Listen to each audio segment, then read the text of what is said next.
What is happening, my good people? Greetings. How are you? How's it going? How's everybody doing out there? What is the latest and greatest? Hope everybody's doing well, feeling fantastic and excellent spirits as we're back on another Wednesday live stream to start off the month of August. I understand we're already 5 days in. I get it, but even with the podcast, Mondays and Thursdays, 11 a.m. Eastern time. But when it comes to the live stream, it's a lot more interactive. It's a lot more back and forth. It's a lot of me here, you there. And even though I'll bring up various topics, unlike the podcast where, I may intersperse some of your comments, but I have to go through my whole stream of consciousness when it comes to what is going on in the world of sports. And here it's just a thing where you guys and gals can just get at me with anything that's on your mind, with anything that's happening, with anything that you may agree, disagree, debate with. So here we go. For those who are my regulars, for those who come in, week out, share your thoughts in the chat room. I'll post them up. And I hope you hear me loud and clear. As a matter of fact, yes, everything is looking good there as far as audio goes. And then for those who are watching the replay, you can still leave a comment. And you may be thinking, like, why am I going to leave a comment if this has already been recorded? Well, you can still leave one because I will get it and I can respond to you as timely as possible. And I understand I'm not great with the comments, but I haven't gotten a lot of comments from people who have watched the replay or haven't been here live. But everybody knows that whomever is here watching now, they know to put forth whatever it is that's on their mind. And as you know, I'm looking forward to it. Now, let me get to my guy, Waffle Iron, a.k.a. Fuku Johnson, Rhoda Penmark, Everyday Mets, Cowboy Bull, Dad Ships, Tatsuya and Mai, Minnesota Fats. Excuse me, Freddie Peralta. Well, listen, at least he didn't go out there and throw 7 innings, which he doesn't even get to the 7th inning, of 1-run, 4-hit baseball with 9 strikeouts and no walks. If he would have done that, of course, Met fans would have been saying, where was this? We haven't seen this from Freddie Peralta all year. And in fact, let me just pull up his exact line score, because if you're the Rays, I'm sure you got to be thinking that he's a guy that's not going to be at the top of your rotation. They have Shane McClanahan, they have Drew Rasmussen, they have a couple of guys that, although may not be of the upper echelon when it comes to starting pitchers in the world of baseball, but those are guys that have carried him throughout the course of this year and certainly have put themselves in a position where they have the best record in the American League. And for Peralta just to kind of fit in, to be one of the guys, to think that it's a situation where, granted it's midseason, he has to find his way around Tampa, he has to find his way around the locker room, new teammates, etc. But for him to go out there and pull this stinker, and as I lost it here we go. As I see what happened here, where the Rays did win in extras, but for Peralta to go out there 3 2/3, 7 runs, 9 hits, 1 walk, 3 strikeouts. I mean, come on. And I understand you can say it's Colorado, it's a thin air, and he hasn't pitched 9 days prior, because he did pitch that final Sunday, against the Dodgers that afternoon, and he hadn't pitched since then, so you want to give him a break on that? Fine, we could do that. But Peralta's going to have to really show up here if they're going to have any chance to not only get to the playoffs, because they're going to make the playoffs, but get to a World Series. They're going to need his pitching, and they're going to have to revert, or he'll have to revert to the 2025 version of Peralta, because if he continues to pitch like he did last night, and certainly over the first 4 months with the Mets, forget about it. That Game 3 starter on the road, if they're going to be the home team, and let's say it's 1-1, or dare I say down to 0-2, you'd be nervous as hell for the 5 Ray fans outside of the Tampa area. So that's what I have there with Peralta. And as we go on down here, the list, Val, of course, I am here, Val B, greetings. J-Rod, of course, greetings. And I'm sure he was laughing out loud last night after the performance, which I'll get to momentarily. And let's see. Oh, we talked about the replay. Hang on. Hello, everyone. And then Tigers won. I know, 1.5 back. Could you imagine? Now, anybody who knows Bill Simmons, the Ewing theory, Patrick Ewing, if you recall, when they went to the finals in 99, now granted, he did play a lot of that postseason, but he got hurt against the Pacers. But it's a thing where without him in the lineup, he has this Patrick Ewing theory. So now you got to wonder, with Skubal gone, is there going to be a little bit of a Ewing theory with him gone and knowing that they're within striking distance of the wild card? Could you imagine if the Tigers, and they've been red hot offensively. I believe they scored at least 8 runs in the last 6 games. Of course, that's not going to continue, but give it up. Who knows? Maybe they feel as if with Skubal out that the Tigers, a lot of people are writing them off to the point where, they're not going to do anything. And, hey, granted, it's August 5th. Can't get crazy, but with that division and the way it is, who knows? And, yes, and, of course, I will talk about that. Disgrace of the trade deadline. Yes, Ray, I'm going to talk about that. And I did get your message. I did respond to you, so definitely check that out, as we'll have you on as early as tomorrow if you're available. So, and we'll touch back and forth on that. I watched a video yesterday. Steelers' latest. J-Ro was good. I commented. Oh, you did? Oh, thanks, Val. Yeah, I could talk about that.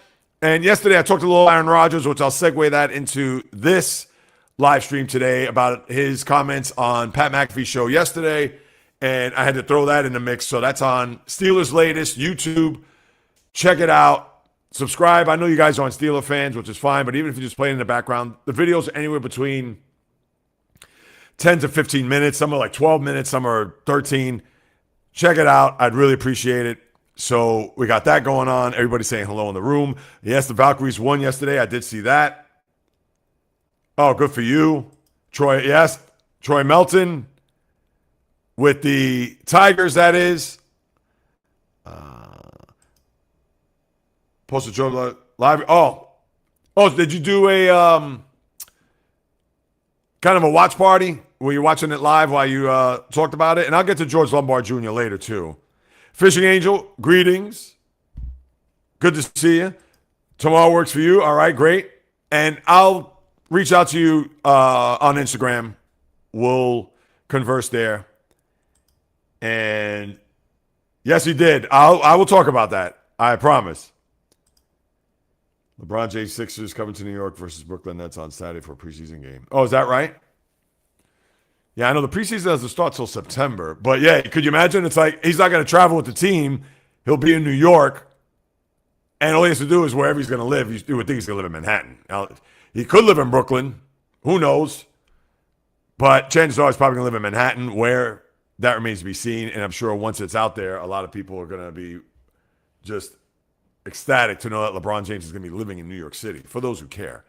Now, I wouldn't be surprised he lives in Tribeca, considering I believe Jay-Z has a pad in Tribeca, and he and Jay-Z are close. Here I am breaking down where LeBron James is going to live in New York. Could you imagine?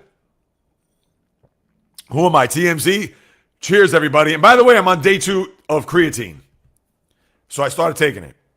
And I guess I got to wait and see. Yesterday, I kind of felt a little like, all right, a little energy boost. Not that it's supposed to give you energy. It's supposed to obviously increase strength and brain cognition, which is one of the reasons why I'm taking it. And, of course, I got to start lifting too. But there's no creatine in this. I had it earlier this morning. So, all right, Ray, I appreciate that.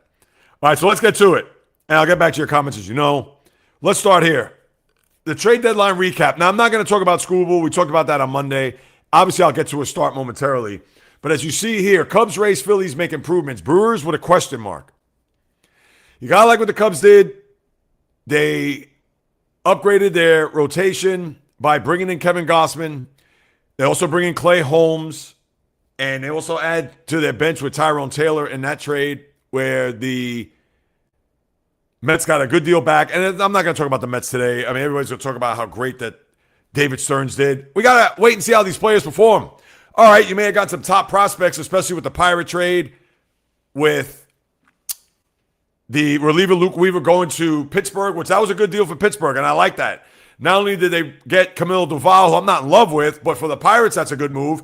And Luke Weaver, that is a shocking move. That's a move that a team like the Phillies, the Dodgers, and the contenders make. And the Pirates said, the heck with it. We need a bullpen. Our bullpen's terrible. We got excellent starting pitching, and we got to have guys that are going to go in there to try to lock down these games. So give credit to the Pirates, although I don't have them listed there in the graphic, but good for them. And then the Phillies, of course, with Luis Ariz, who made an impact there in the game last night. You also bring in Brooks Raley, the lefty from the Mets, as the Mets obviously were doing a ton of wheeling and dealing.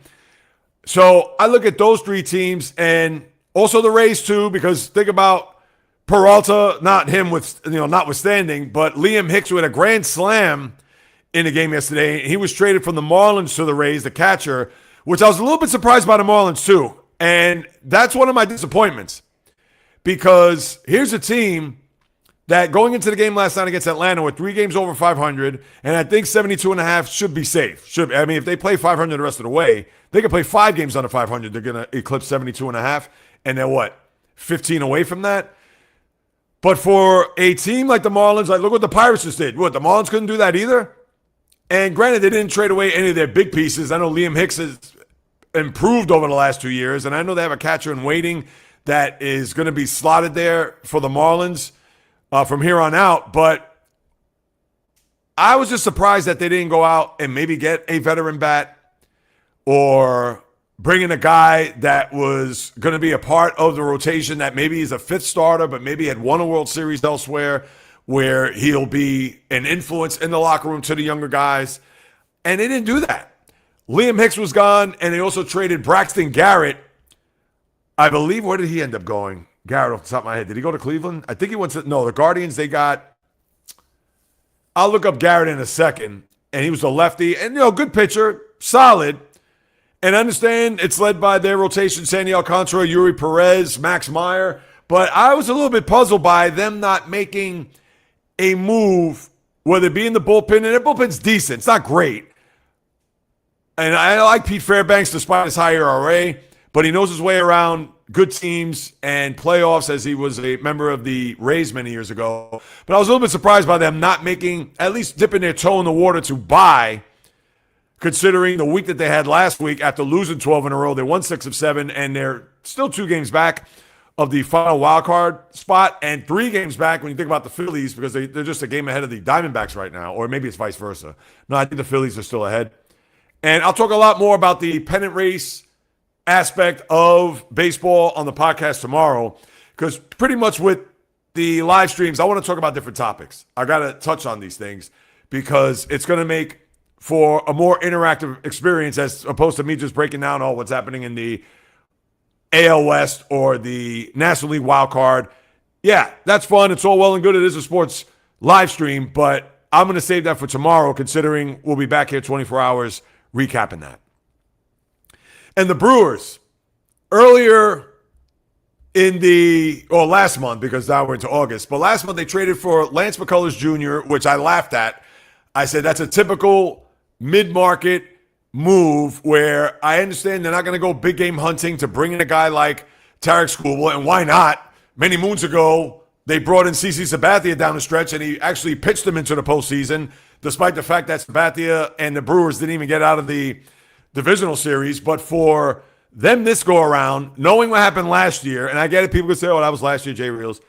And with the Dodgers skidding, losing 5 in a row, and with the Brewers now having the best record in the National League, you would have thought that maybe they could have at least been in the running to try to inquire. Maybe they did inquire about Skubal, but I'm sure the cost was going to be too rich for their blood, which, when you think about what the Dodgers ended up trading for Skubal, it wasn't that much. I mean, River Ryan coming off of a torn UCL, Tommy John surgery, and I get it that one of the prospects that they sent, Jair Hope, the Dodgers have a ton of outfielders there in the minor leagues, that he was actually ranked out of all of their outfield prospects. Out of the 5 that they have, he was 5th. So it was one of those things where it's like, well, hey, we got to give up something. Well, we'll give you the 5th prospect. And why didn't the Tigers go after, let's say, a guy like Justin Robleski, or even a guy like Eric Lauer, where they're just going to put him in the rotation, which certainly would have increased maybe even the Tigers' chances to get to the postseason. And then even on top of that, think about this. If the Brewers were able to get one of those top outfielders from the Dodgers, what that could have actually done, not necessarily for this year, but even for down the road. So to me, I don't know if the Brewers were ready to go all in to bring in a guy like Skubal for 2 months, knowing that, I get it, a lockout is forthcoming and they probably won't be able to re-sign him even if there is a ceiling and a floor. But come on, you're in the business of trying to win World Series. That team hasn't been to a World Series, count them, 44 years. The 82 Sud Series between the Brewers and Cardinals. Anheuser-Busch and Miller, if you're old enough to remember. So I don't understand what the Brewers and their logic. And, of course, what did they do at the deadline? They brought in an old Dodger who obviously has had Tommy John surgery and a bunch of other injuries and has bounced around from the Red Sox to the Cardinals and now to the Brewers, is Dustin May. Now, listen, when he was coming up in the Dodger organization, track record, and we all know that track record is more of him being on the IL than him having any success in the major leagues. And Braxton Garrett, now I'm looking up, he actually went to the Cubs. And you got to give it up to what the Cubs did. Gossman, who's a guy that knows his way around, was in the playoffs, went to a World Series last year. Very good pitcher. You also have Clay Holmes when he's healthy. As a starter, he's been effective on the bad Met teams in the last year and a half, almost 2 years. And then Garrett is a lefty who, listen, is he Sandy Koufax? Is he Randy Johnson? No. But he adds a little bit more length and more depth to the rotation and to their pitching staff, especially when it gets to October, if they do clinch a playoff spot, which right now they have the fourth spot and would have the home field if the season ended today. So that's why I think Cubs, Phillies did well here on top of what the Rays have done, and the Brewers question mark like, Dustin May? Now, and I understand Ray wanted to come out today, but we can talk about it more tomorrow. And I see your comments there. I'll get to them. The team that surprised me most at the deadline, and if you watch the podcast on Monday, you'll understand why. You have a big market team that it's World Series or bust. It's not about clinching a division. It's not about getting to a championship series. It's not about winning a pennant. It's about the whole enchilada. And for a team that has not won a World Series, count them, 17 years, which is now becoming just as long as a drought as we've seen from 1961 to 1977, which is now one more year away from the drought of 1978 to 1996. And now this Yankee club, who was looking for a catcher and, in my eyes, trying to increase their profile in the bullpen. And I'm going to tell you this right now, and I know, Ray, you're watching, and you may agree or disagree, who knows. And I know the Yankee bullpen has been very good this year. They have. They traded away Camilo Doval, who I understand was an Achilles heel there. Jake Bird also got sent packing. Fine. I'm still not in love with that bullpen. I'm not. Fernando Cruz, up and down. Paul Blackburn, is he going to come into a big spot in October and he's going to deliver? Do you feel 100% confident about that? I wouldn't. Sorry. Brent Hedrick, who I understand, lefty, who's had a very good year, but is opposing managers going to be looking at, oh, wow, we got to stay away from Hedrick because, and that's not out of disrespect, but again, he's not Mike Stanton of yesteryear with the Yankees from 96 to 2000. No, he is not. And I understand David Bednar has had a very good year. He's been very good, although he would worry me in a big spot. And people could say, well, Jay Reels relievers could always worry you in a big spot. But what if you traded for Mason Miller? Remember I talked about that on Monday? I said the one team that would be able to compete with the Dodgers, if they're healthy, and that's a big if, but even more so if they traded for Mason Miller. Obviously, they did not. In fact, they didn't bring in any bullpen help, which is problem number one with Brian Cashman, and that's why I'm surprised. And I don't know, did he not want to part with his big stars or his big prospects down on the farm? I'm sure it's quite possible because think about the recent history, and I'll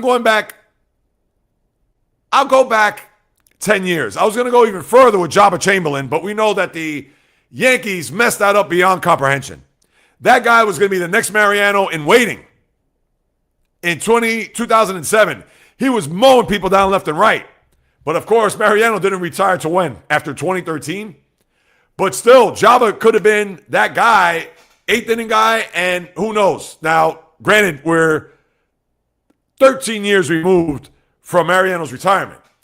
And yes, we could talk about trying to go back, revisionist history. But the one fact was that the Yankees mismanaged that brutally. He became a starter, then he went back to being a reliever. It was terrible.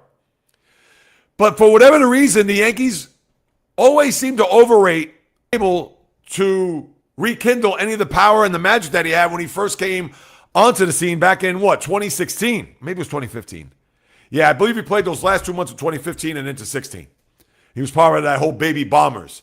But now, if I want to get deeper into the woods, Miguel Andujar, a guy who, think about it, he was runner-up to Shohei Ohtani for Rookie of the Year in 2018, and how I looked at it was I thought he should have been the the Rookie of the Year that year.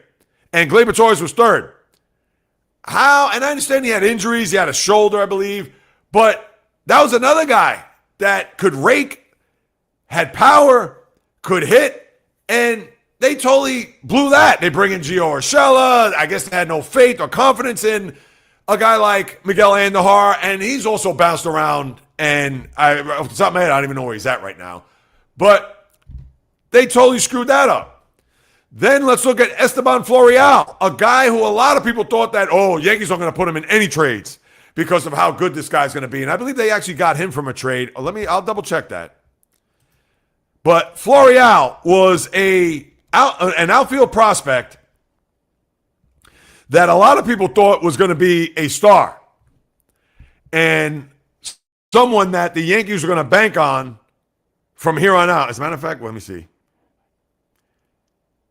Yeah, so right now he's actually playing in the Mexican League.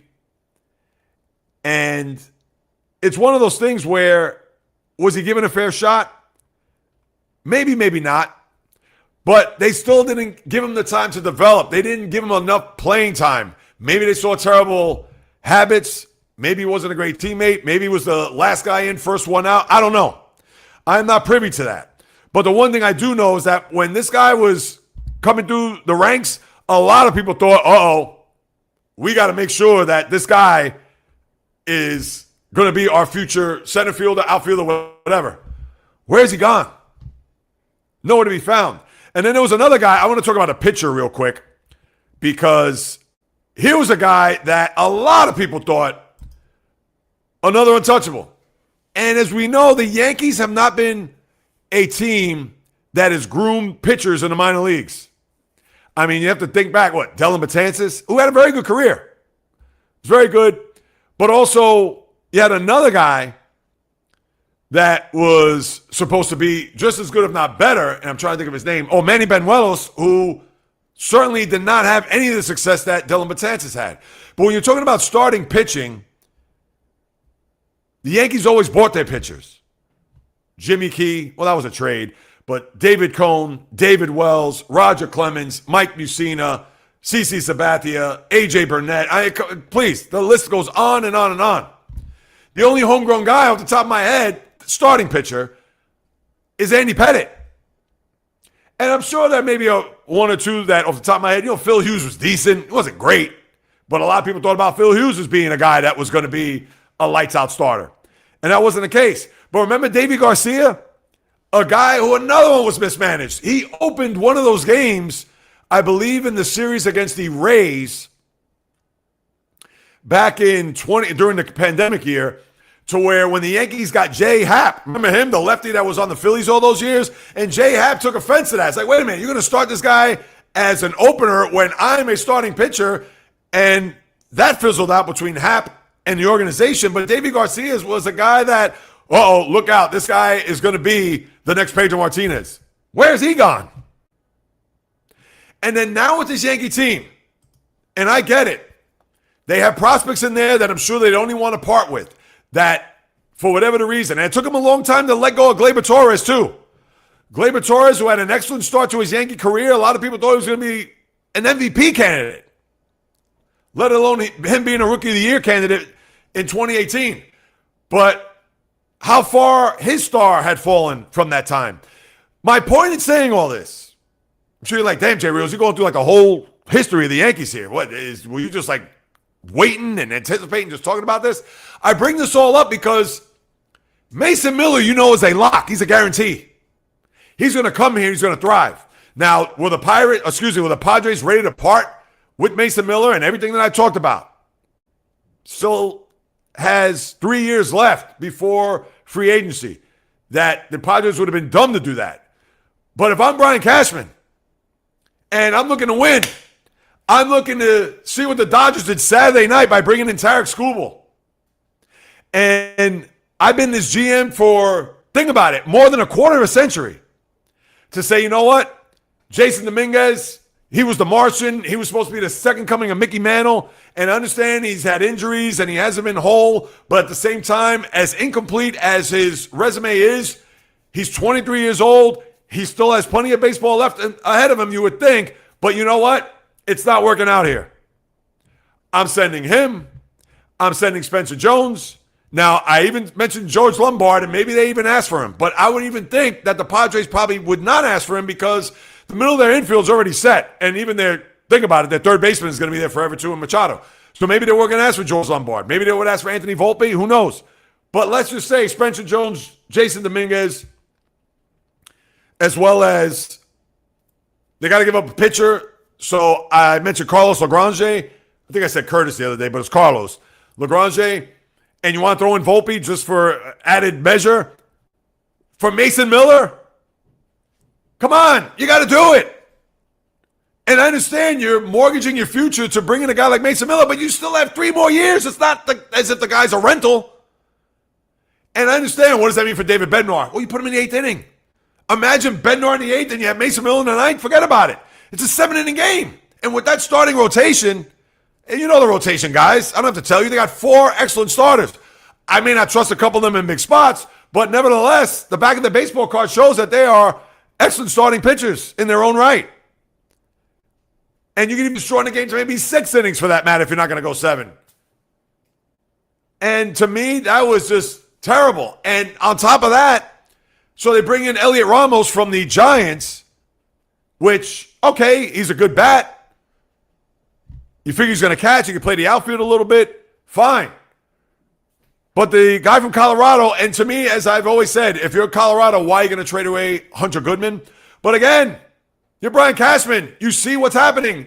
The Rays made their deals. The Red Sox bring in Adley Rutschman. Although Rutschman with his injuries, who knows, maybe change the scenery. That we'll have to wait and see. But the Red Sox are making moves, and the Red Sox have not slowed down. They continue to win. They're 2 games behind the Yankees. And they're what? In their last 34 games, they're 29-5. And what do? They get Elliot Ramos. All right, fine. Not bad. It's good. If you're a Yankee fan, great. But imagine if you got both Hunter Goodman, who I'm sure still got a few more years left, where the Yankees could retain him. He's going to be walking at the end of next year, and I'll double check. I'll take a look at that. As a matter of fact, let me look at that right now. But to me, if the Yankees would have made one of those 2 moves, whether it was Mason Miller, Hunter Goodman, or imagine if they did both, then you're going to say, oh, now we're talking. These are the Yankees. This is where there's no expense that they're going to spare. They're going all in. And that's why, if I still have the graphic up, that's why the team that surprised me most at the deadline were the Yankees. Did they do nothing? No. But did they make their team out to be not only formidable and understanding our whole with the injuries, but even more so that if the World Series started tomorrow and it was Dodgers National League, Yankees American League, and yes, we know Aaron Boone, you can't trust him 100% with some of his decision-making, fine. Base running blunders, not as bad as years past, but still not great. Fielding, and they're atrocious. They're not a good defensive team. And a team like the Dodgers, who are buttoned up, who are locked in, laser focused, etc., not that they're infallible, but we know that the Dodgers, they've had the Yankees number dating back to the World Series 2 years ago. They beat them 2 out of 3 last year in LA. They beat them 2 out of 3 this year in the Bronx. And if they faced off against each other in the World Series, as the way their teams are constructed right now, the Dodgers are probably going to win. But if they had Mason Miller or Hunter Goodwin or Goodman, it'd be a different story. And that's the surprise. And listen, I understand that Brian Cashman probably did contact the Padres, and I haven't heard any reports from the local media here to say that, oh yeah, we were in on Mason Miller. I know he was in on Adley Rutschman, and I believe the package that the Red Sox sent, a lot of people were surprised that they gave a little bit too much for Rutschman, considering that he can't stay healthy, that he hasn't been the same hitter that he once was when he first came up a few years back. But you're going to have to pay, and maybe the Yankees thought that, nah, I'm not giving up Spencer Jones, or I'm not giving up Jason Dominguez, or I'm not giving up, or what? You're going to have Dominguez at 26 years old, let's say, again, with more injuries, or him being wildly inconsistent, or not being the player that a lot of people thought. I mean, the guy was called the Martian for a reason. Now, what do you call him? He has not deserved that moniker, considering that he has been here in and out of the lineup over the last couple of years. And yes, he's shown you flashes. And yes, his defense has improved a little bit, because last year and the year before, I mean, I could probably catch a fly ball better than he could. But you would think we're trying to win a World Series. If Dominguez got to go, he's got to go. We know Mason Miller is a stone cold killer. I don't get it. And people say, well, it's easy for you to say, Jay Reels, you're not a Yankee fan. You don't care. Well, listen, that's why I brought this up on Monday. That's why I said, if the Yankees really mean business, I'm talking about winning a World Series. And it's not to say they can't win a World Series now, especially if everybody's healthy, or get to a World Series.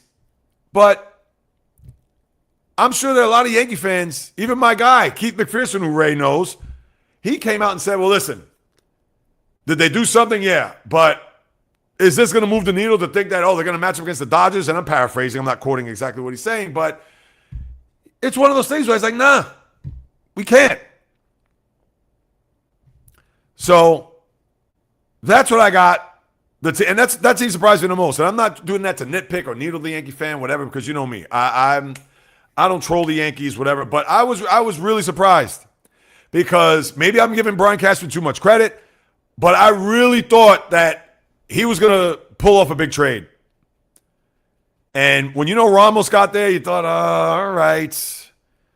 But maybe they could still go after a reliever, because even though they brought in Luis Garcia, which, again, I understand leads in slugging. He had a home run in his first game the other night against the Cardinals, and you bring in his bat, and they need it.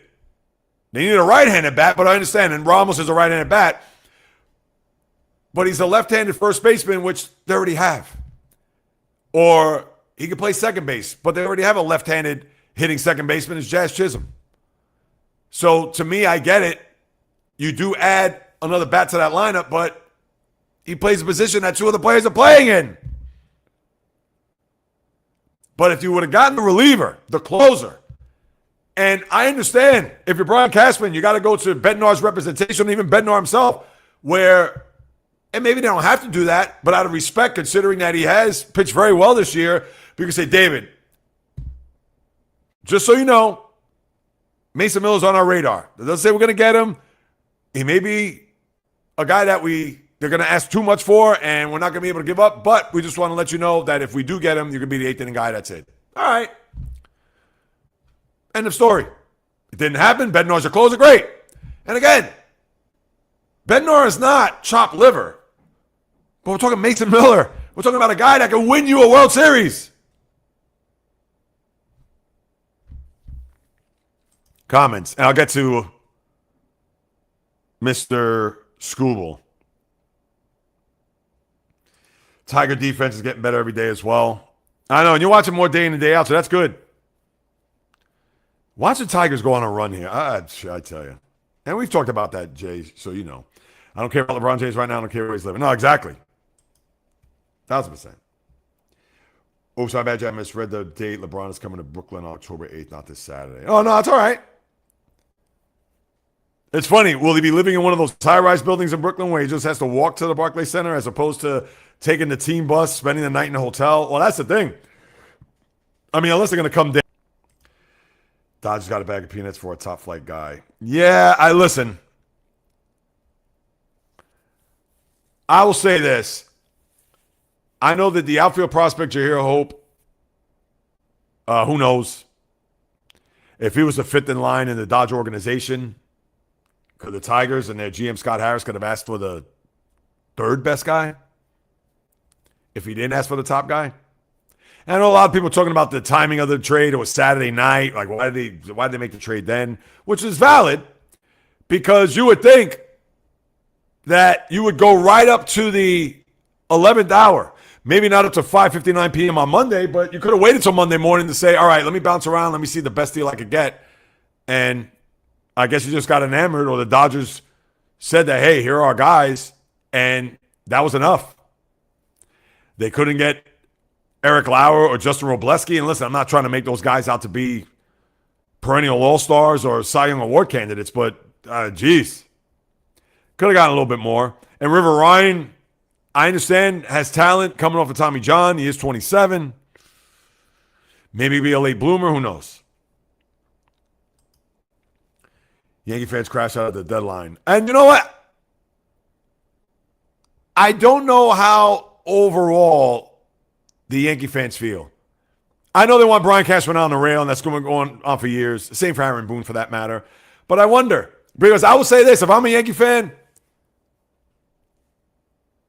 I would have liked either one of those two guys. And right, did Brian Cashman, I don't even know. I'm sure he's met the media, but I don't know to what extent has the media asked, did you inquire about Mason Miller or Hunter Goodman? And of course, he's not going to reveal the packages or what. He may say that, it was too much for us to fork over or whatever. I haven't read any of that, and maybe I'll do a little research about that momentarily. Philly, what's up, my man? Hopefully you're still on with us. I know you posted that almost 20 minutes ago, but to go back to the Yankee fan crash out, I don't know.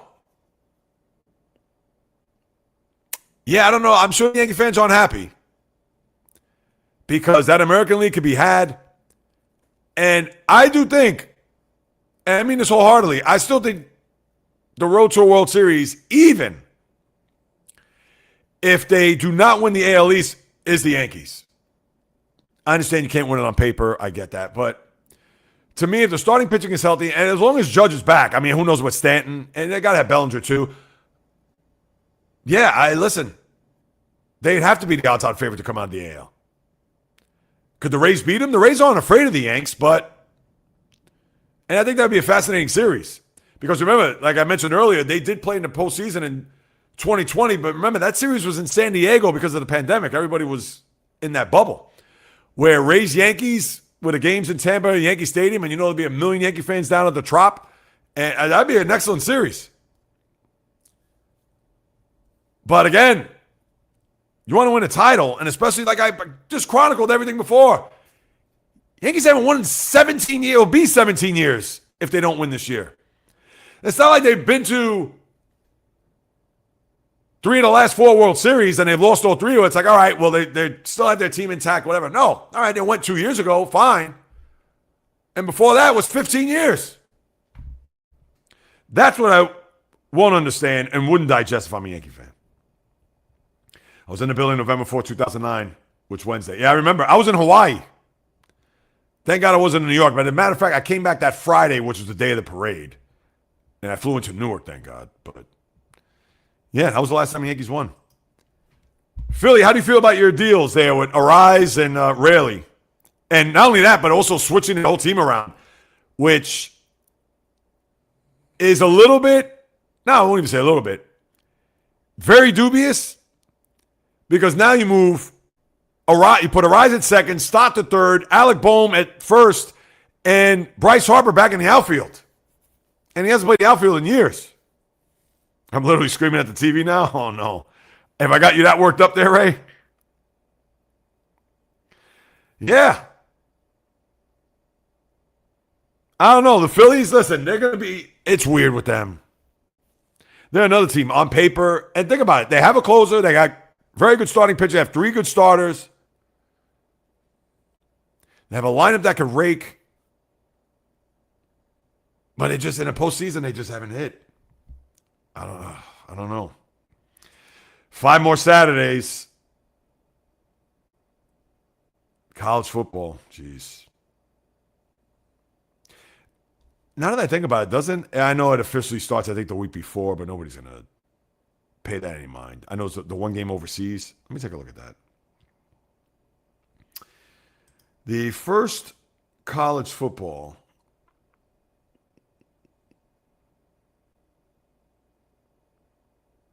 Yeah, the game in Dublin is North Carolina TCU. Oh, yeah. That's at ESPN. Why? Because of Belichick and TCU. What, they think it's TCU of a few years ago when they went to a national championship game? Sorry, J-Rod, not to bring up bad memories. San Jose USC. Memphis UNLV. I mean, come on. Those games are... I mean, why do they even bother starting a college football season? I get it. You know, you have Virginia playing and Florida State's playing New Mexico. I mean, come on. Then Thursday... Yeah, and you know what? I didn't really check that opening weekend schedule. Let me take a look real quick as I pivot. So Saturday, what is the top? Because you're going to have your 12 o'clock. It's definitely not that game. Definitely not that game. Probably 3:30. Yeah,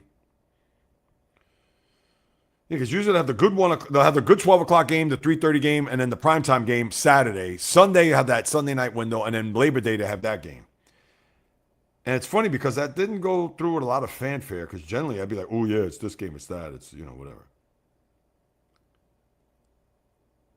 Texas State, Texas, Tennessee State, Georgia. I mean, the games are, maybe they're just saving it for Saturday night. Boise State, Oregon. All right, what's the primetime game? Missouri State, A&M. I mean, these are all like homecoming games. Clemson, LSU. All right. So you got Dabo Swinney going to the Bayou against Lane Kiffin. Western Michigan, Michigan. That's a night game. NBC for J-Rod.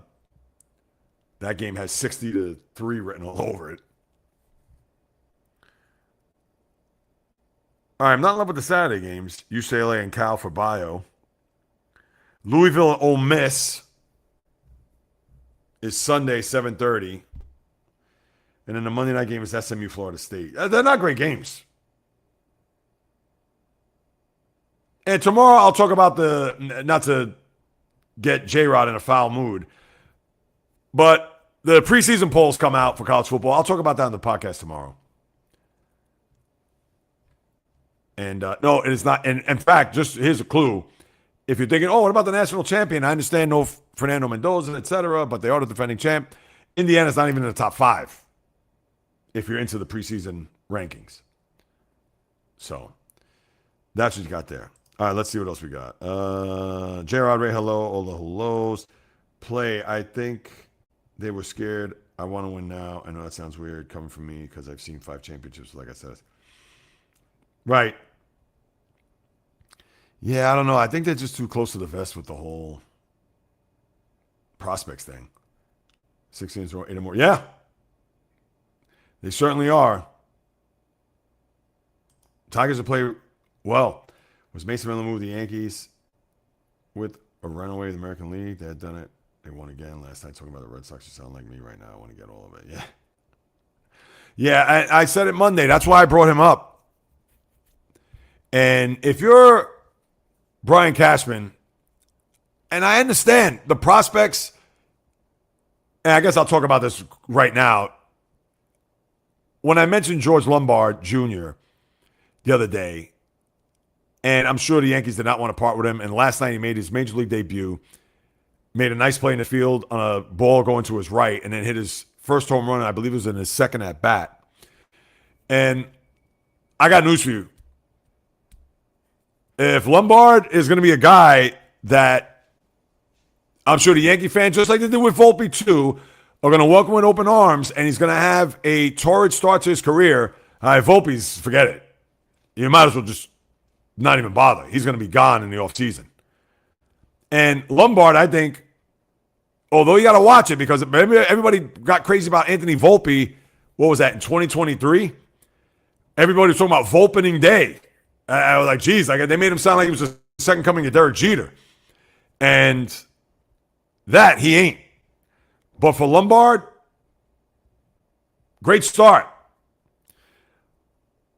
But I just don't understand. And you would think if there's anybody that knows this, it's Brian Cashman.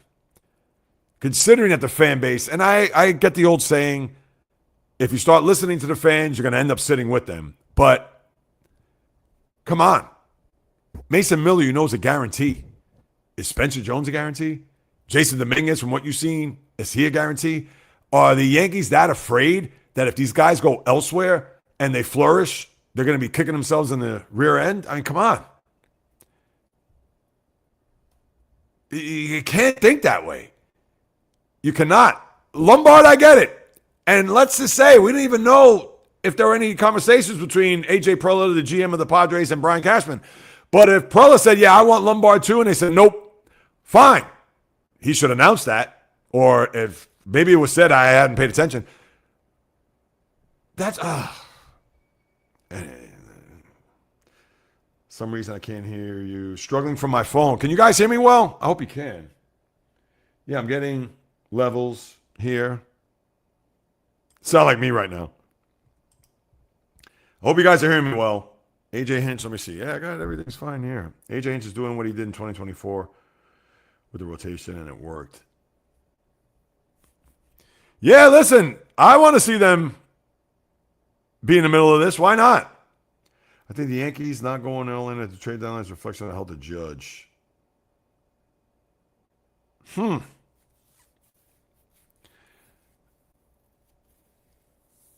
Now, I will say this. Obviously, they've been a couple weeks back when Cashman met the media and he talked about how he didn't give a timetable, but if you read between the lines, it looked like he wasn't going to be back anytime soon. Obviously, he hasn't done any type of baseball activities. But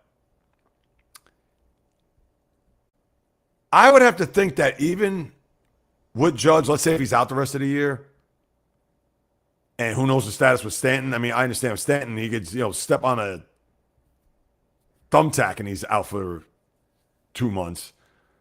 And I love Stanton. But I don't know. It just makes me think. Somebody's calling me. Oh, I cannot answer that right now. I know you're going to hear the ring in the background. My apologies. Yeah, listen, Donavis, and greetings. How I see it is if Judge weren't to come back and the Yankees are looking at it from a standpoint of, I don't want to say throwing away the year, because they still have a very good shot to get to a World Series. I don't know if that logic, as if I was a Yankee fan, if I would buy that. If Judge got hurt, let's say, in May, and you knew he was done for the rest of the year, maybe I could look at it that way. But because they're still in the thick of things in the race, and if they were 8-9 games back, because they're still in the thick of it, they have the starting pitching. I know their offense has been hit or miss without Judge, of course, but they've won a lot of low-scoring games, which has helped because of their bullpen and their starting pitching. I would still have to go for it. And because you haven't won, I can see it. Let's say if the Yankees won 2 years ago and they beat the Dodgers. Maybe I would buy that. I would say, you know what? All right, they won 2 years ago. Maybe they don't want to sell off players just to bring in because they just won. They're going to go with what they got. No problem. They haven't. I mean, again, it's the Yankees. They're about winning World Series. It's not about, hey, we won another division. Let's pop champagne. Yankees won 1 million divisions. They won 1 million pennants. It's an interesting thought, though, but because they haven't won in so long, I would just think otherwise. Maybe it's me. I don't know. All the young guys on the Tigers have already come out.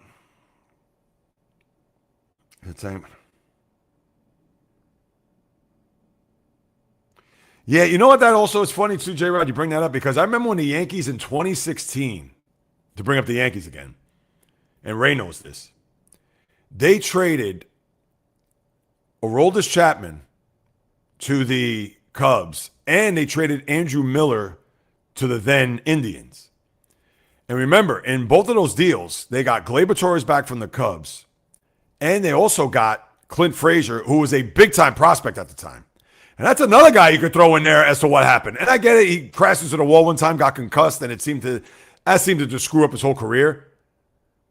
So I wouldn't put too much stock in that. But that was another guy that the Yankees thought he was going to be a fixture in the outfield for years to come. And they made those trades, and a lot of people thought that the Yankees were waving the white flag. That, they're not going to be a factor. They're not going to be a team that is going to be contending. But they brought up Judge. They brought up a guy named Tyler Austin. We know about Gary Sanchez. I don't know if Gleyber Torres, he did not play after that trade. He played next year. And then in 18, that's when he really flourished. The Yankees still produced. They still played well. And they were called the Baby Bombers. And obviously in 17, they shocked people. They got to Game 7 of the ALCS. And at that point, they fired Girardi and they brought in Aaron Boone. But, yeah, the Tigers right now, they trade Skubal. They trade Casey Mize. They're thinking, forget about it, it's done. And watch them overachieve. It's kind of similar to Now, the Yankees did not make the postseason that year. I have to say, they did not. What was their record that year? Yeah, because they missed the playoffs 3 years in that decade. They didn't make it in 13, 14, and 16, I believe. Let me double check that. 13 and 14, I know for sure. You know what? As a matter of fact, they did not make it in 16 because the Mets win the wild card that year. And even me thinking, it's like, maybe the Mets could, if they win their wild card, surprise people. And it could be a situation where they're going to take all the headlines from the Yankees. Granted that, obviously, the Yankees won in the postseason. Because what were the wild cards that year? Who was the wild card in the American League that year? 2016? That was Indians, Cubs. Drawing a blank. All right, here we go. That's right. Excuse me. It was Blue Jays, Rangers, and it was Indians, Red Sox, and then the Indians that beat the Blue Jays. Right. So obviously the Yankees, although they played well that year, but they did not make the playoffs. And who knows? Maybe it could be a situation with the Tigers, but hopefully that may not be the case for you, J-Rod. And they could shock the world and get into the postseason. Oh, thank you, Val. That's good. Good to know. Then obviously, do you think the Yankees could have won the World Series with those trades this year without Judge? I think they could have. Now, I understand if Stan was healthy, because they would have needed him, and Bellinger you expect back. I think they could because I think their rotation and their bullpen would have been, forget it. As I mentioned, Bednar and Miller in the ninth. And I understand I'm not the biggest Carlos Rodon fan, and Max Fried is up and down postseason. The Red Sox game, where he lost game 1 to Crochet, pitched well, but then got bombed against Toronto.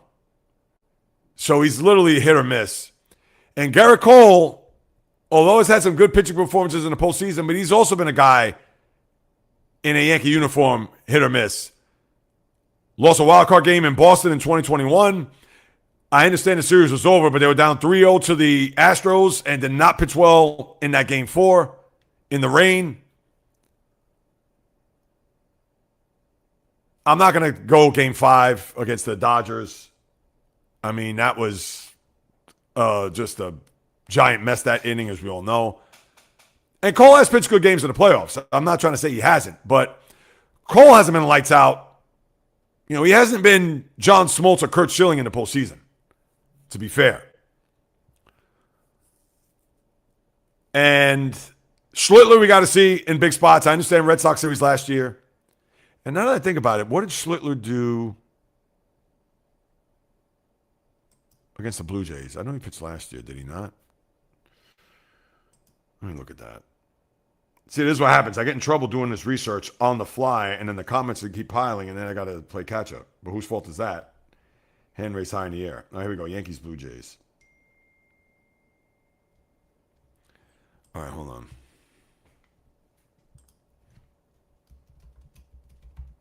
Give me 1 second, guys.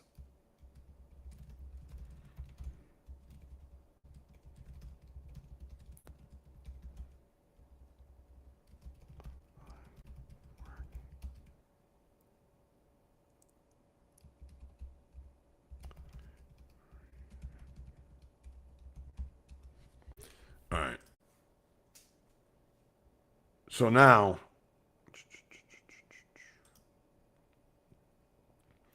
did Schlittler pitch? Did he pitch game 3? Probably did. They probably pitched him at home. I should know this. I mean, this game wasn't even a year ago. No, Rodon pitched that game, did he not? Yeah, Rodon was terrible. 2 1/3 innings, 6 runs, 6. Come on. Maybe game 4? Or did they go back to... Yeah, Schlittler pitched game 4. And, yeah. Yeah, but 4 runs, 2 earned, 8 hits. Not great. And Schlittler, again, he's been lights out most of this year. But I know a lot of persons coming out to deliver. So you're buffering. We can't hear nothing. Is that right? Oh, geez. Now, that was, 20 minutes ago. I don't know what's happening here. Then if it's buffering, that's got to be my service. I got all 3 bars here, Wi-Fi. Look at this. I'm buffering for everybody else. Now we hear you must be my internet. Yeah, I want to know what's happening here because I got 3 bars. The 3, the Wi-Fi signal. Now, I haven't been paying attention to it, But thank you, guys. Listen, this is why I got to catch up. All right, Fishing Angel. I appreciate it, as always. Have a great day as well. Not happy with the American Leagues. Bad, and we did nothing. I'll get to it tomorrow. Absolutely. Yeah, buffering. You were 23 in 09. What was I in 09? 40. Yes, you do, sir. Have me that worked up. I want to get this off my chest. I know. And the thing is, yeah, Volpe, he's just been.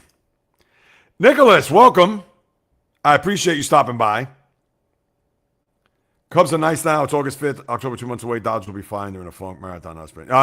Hey, I cannot disagree with anything you said there. 100%, Nicholas. I think Judge will be out for the rest of the year. I hate the fact that you even brought it up with the facts of the facts. I just call it like I see it there, Ray. Always have, always will. Almost caught up on the comments here. If you sell the farm and don't win, you give up your farm for nothing. I think there's more going on behind the scenes health-wise. Yeah, probably. And that's the thing. That rib issue, I'm not a doctor, and not that I know. I'm not obviously in the locker room or in the training part of the training staff. But a lot of people would fear that was going to be thoracic outlet syndrome, which is what Matt Harvey had, which is what the former World Series MVP Steven Strasburg had. Also, Zach Wheeler. And, yeah, that has bothered everything. His breathing. Scary. But no, I understand. The novice, you don't want to sell the farm. Cash has been there a long time. I understand obviously he's not pushing all his chips to the middle of the table. He's making, it's funny. Here's the best way to put it. The teams like the Brewers, as I just talked about earlier, when they get an upgrade for a pitcher for their rotation, it's Dustin May. It's not Tarik Skubal. It's not bringing back Freddie Peralta, even though he's had a terrible year. It's not that. It's the guy below that.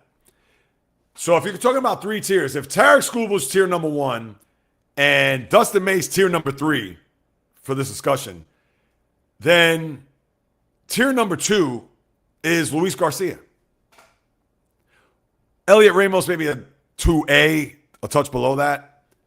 But right, they're not going for tier 1 for whatever the reason. I don't know. But, yeah. Bio, greetings. 2023, yeah, and that was when Judge was out most of that year with the toe injury. The thing that's bad for baseball teams like the Tigers. They trade their best pitcher on the planet because they're too cheap to sign him and then trade their number 2 starter. That may strike a nerve with our fellow Tiger fan. Then Detroit tells their fans that they're still competing. That's a joke. I feel sorry for Tiger fans. And the funny thing is that Detroit should not be acting like a small market team. They shouldn't.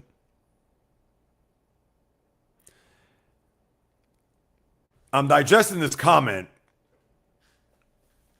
because, and is Mize a free agent after this year? I need to look this up. This is important.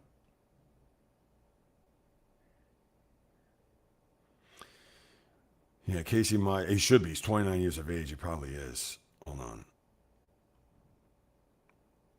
Casey Mize said the Tigers never approached him about an extension. That's not a surprise. Let's see. Mize.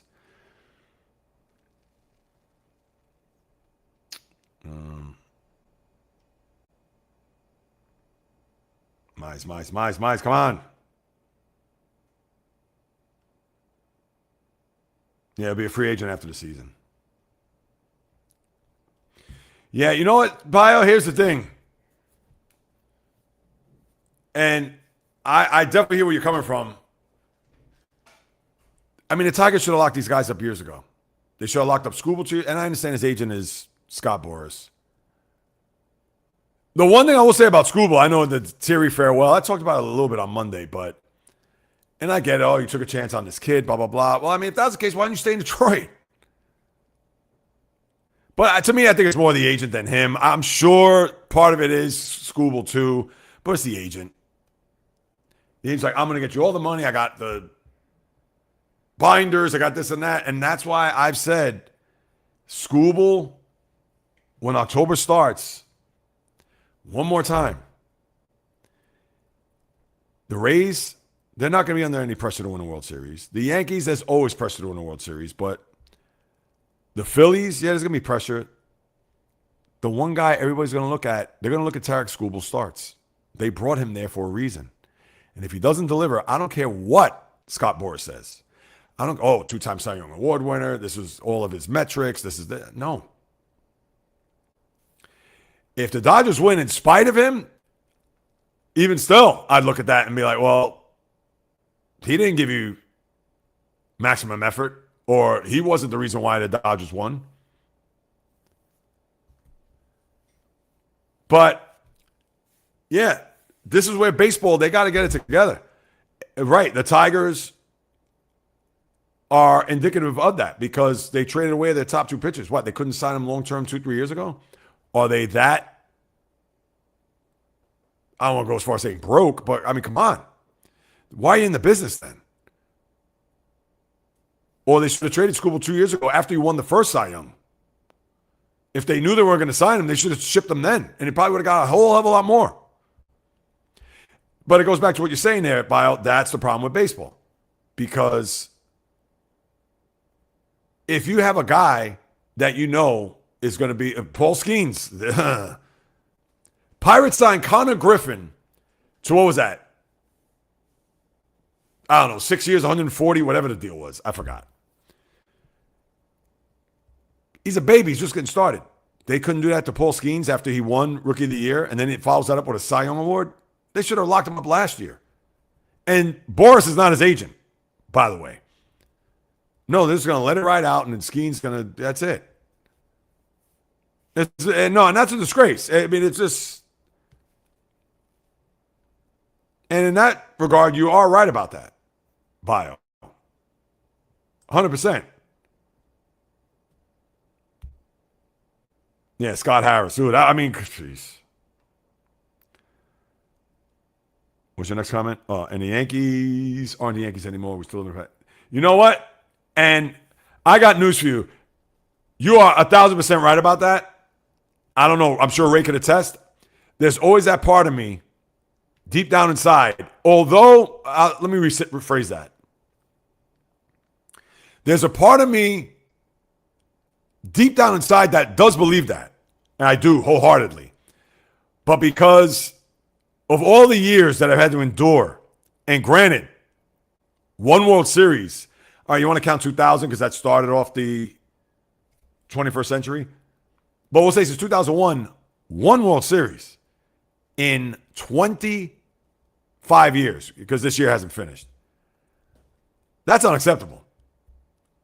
If you're a Yankee fan, member of their organization, etc. But I'm still, again, I still have all that in me to know that at any given moment. But you're right. They aren't the Yankees anymore. Because if they were, Mason Miller probably would be on the team. Hunter Goodman probably would be on the team. Who knows? Tarik Skubal may be on the Yankees. Not that they needed him, but did the Dodgers need Skubal also? I get it, maybe to a certain extent because of Snell and Glasnow. And Ohtani, obviously, right now, he's a question mark as to when he's going to come back to rotation. But even still, Robleski's been good. You have Yamamoto, Sasaki. I mean, that's 3 starters. That's not enough. Ironically, yeah, exactly. Yep. That's where he banged the big toe. Imagine if the Cubs traded their top 2 starters until the end. Oh, yeah, no, I get it. Yeah. I just wish that these guys. Oh, J-Rod.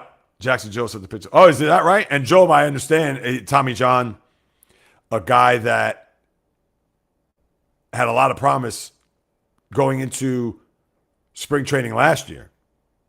And then obviously UCL, and that was it. But no, Bio, you're making all valid points. I can't disagree. But that's why the system is screwed up, though.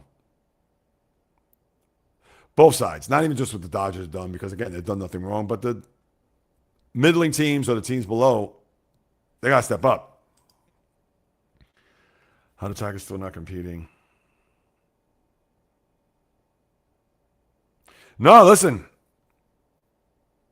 Are they going to keep it up? Chances are probably not. But with the way that division is, and even the wild card, why not them? Oh, 8-year deal?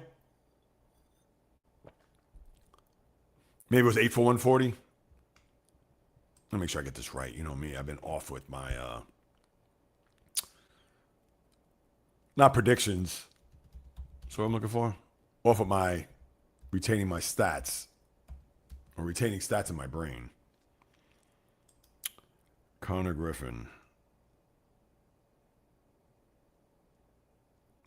9 for 140. Only a week after his major league debut, the Pirates and Griffin agreed on a 9-year, $140 million contract. Yeah, his power numbers have not been good.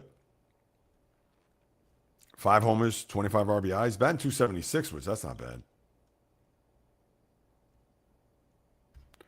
All right, let's see. I still got to talk about Skubal, which I haven't gotten to yet. I believe the Tigers won last night after all the trades and the Dodgers lost with their own division. I know. Didn't Diaz, he gave up a home run. Who's better, Mets or Giants? I got you, Val. I mean, they're both bad. I mean, that's a toss-up. I'll have to say, I'm going to, listen, probably the Mets. Traded more players. Tigers at 300, 500. Yeah, I mean, that's what he's going to do to try to rally the troops and shock the world. Oh, good, Val. Wow, that is how it's here every year. Yeah, and to think, making the postseason the last couple of years, and I get it. They made that trade knowing that they would rue the day that they did not get something back for him. That's the other reason why I'm going to think that they made this trade when they did. And bottom line, that's it. And speaking of which, let's get to it. I'm not going to. Skubal was okay last night for him. I didn't watch the game. I did watch the highlights. He struck out 6, 2 runs, 4 hits, 6 innings, walked 2 guys. I believe he had 85 pitches. He only threw 53 strikes. So I'm sure he was in a lot of 3-2 counts. But, yeah, I'm not going to pound Skubal for last night. I mean, why?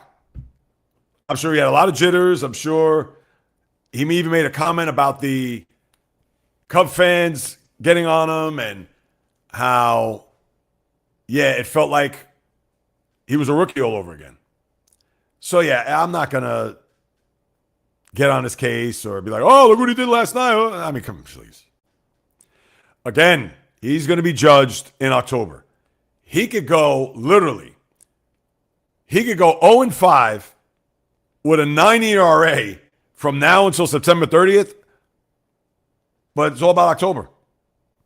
Just like he could go 9-0 from now until the end of October with a 1 ERA and then do a 180.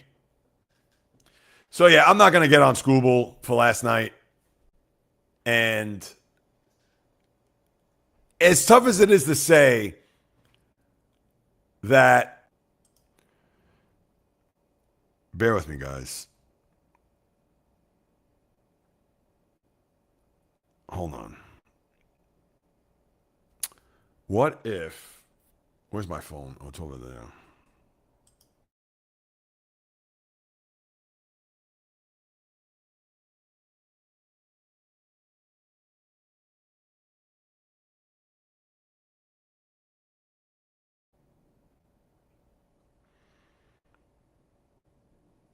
All right, I did a refresh. I know I went black for a second. Or dark. I should probably put this on the other. Hold on a second. Yeah, maybe if I show off the Wi-Fi on my phone. I mean, it's not like I have a million devices on. How am I coming through now? Cancel.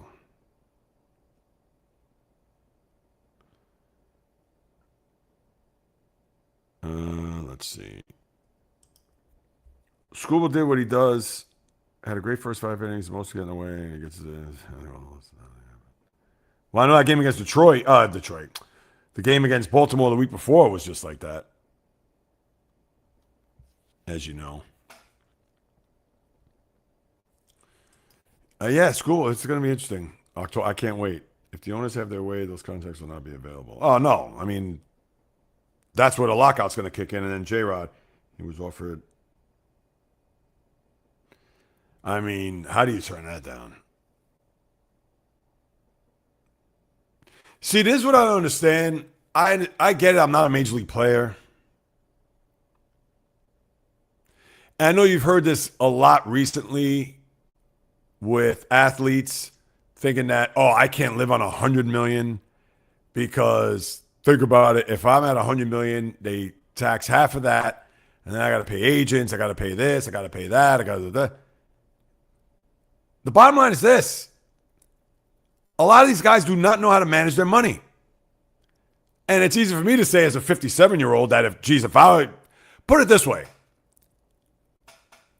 if I'm so fortunate, and God willing, knock on wood, that the day comes, and I'm not going to be multimillionaire, but let's just say, I don't know,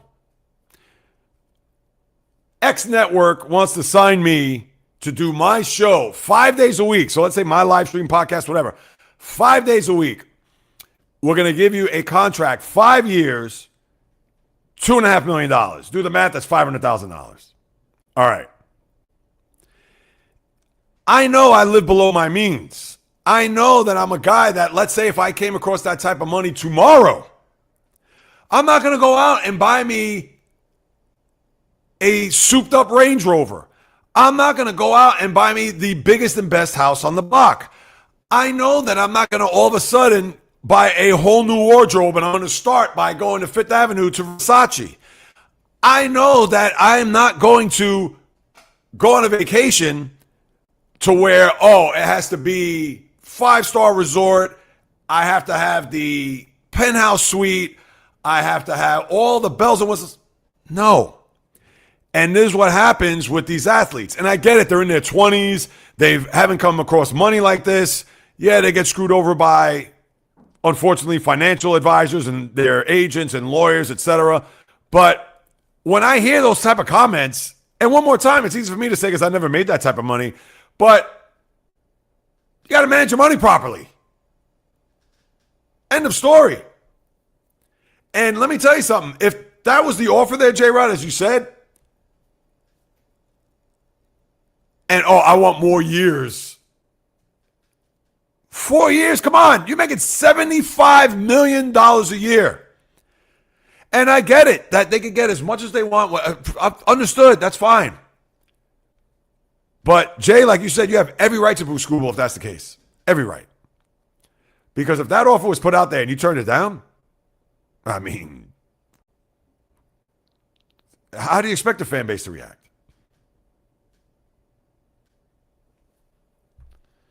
It was offered to him after 2024. He said no.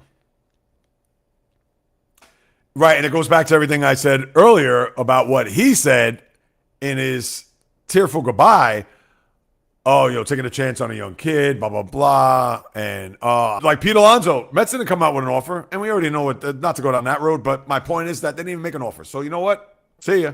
Fine. They made an offer for you to stay 4 years. All right, it wasn't 10 years, it wasn't 8 years, and it wasn't 4 years at $100 million.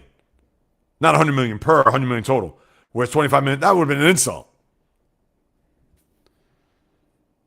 I don't know. But yeah, somebody wants to sign me 5 years, and I probably should ask for more. Can I do 5 for $5 million? And even if that was the case, I still shop at the place where I shop. I'd still eat at the restaurants where I'd eat. Yeah, I'm not trying to go into Le Bernardin or 11 Madison for those who live in New York City and know those type of restaurants. Yeah, no, I'm not trying to go there. I could care less. I go to the same usual spots that I go to that I love, that I enjoy, that are nice. They're pretty good. Yeah, are they Michelin star, Zagat rated?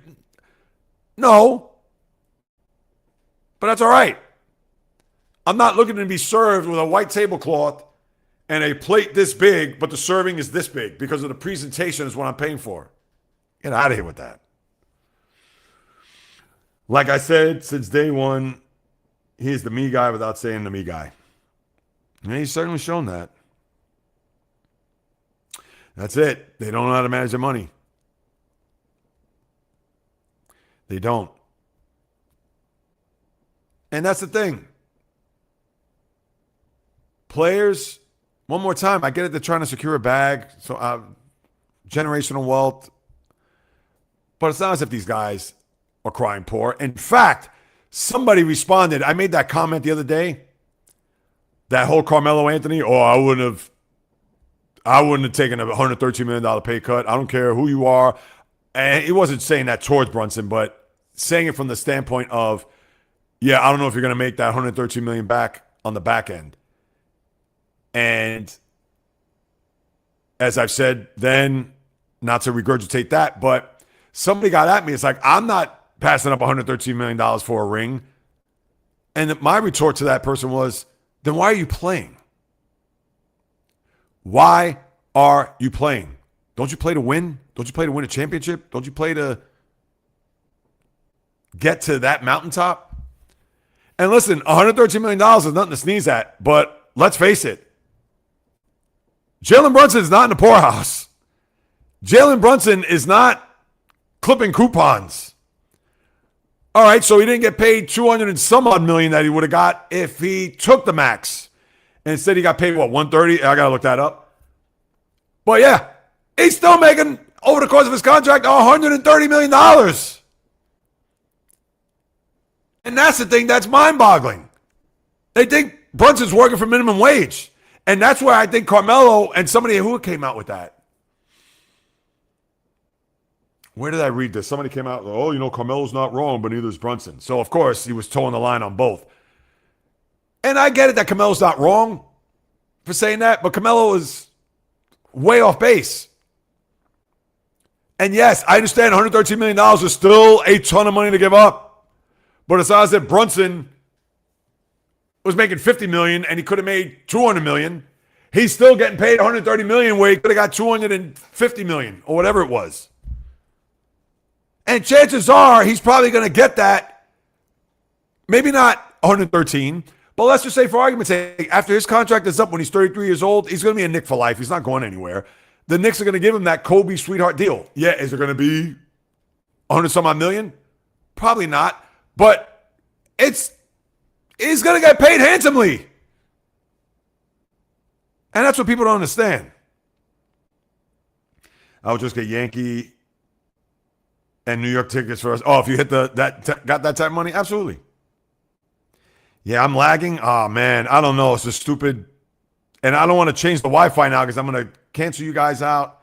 I can't believe now I'm lagging of all days. Yeah, and I don't know the password because I could switch to another network that I have here, but I'll make sure tomorrow I'll go to that other network because I have two networks. And not that anybody else is on it. I'm going to turn the Wi-Fi off on this. Maybe because Yeah, I see the novice. Hold on. Yeah, I'm turning off the Wi-Fi here. Maybe that'll improve it a little bit. I don't know. Yeah, I don't get it. Because when I'm going from page to page and looking up stuff, it's not like that's lagging or whatever. And I get it. It's different. Let me see. Hold on. I got a few tabs I could close out of here. Maybe that could be part of it. Yeah, let's get this out of here. Yeah, let's get this out of here. Wait.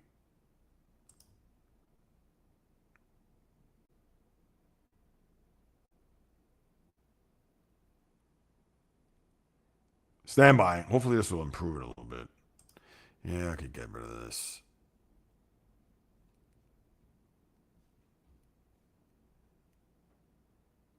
Let's think about that. All right. Hopefully that'll improve it a little bit. My good people. Yeah, my apologies for the lagging. I'm also trying to take out some other tabs here too. Hold on. Yeah, I want to keep this one up, but no, I'll take that one out. What the hell? Maybe that'll improve it a little bit.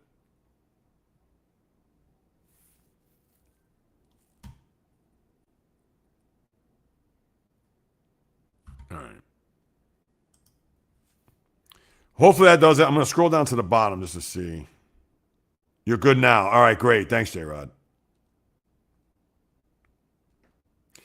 Yeah, my apologies for the lagging. Maybe because I have all the, like I said, my Wi-Fi looks full. I probably have all these other tabs open. Let me get this out of here too. Hold on while we're at it.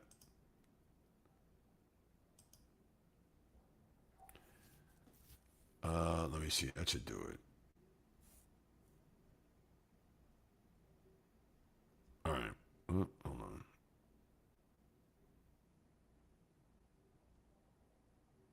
Yeah, let's get this out of here too.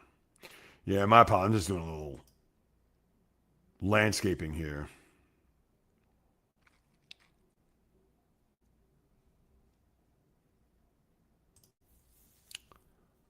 All right. Now.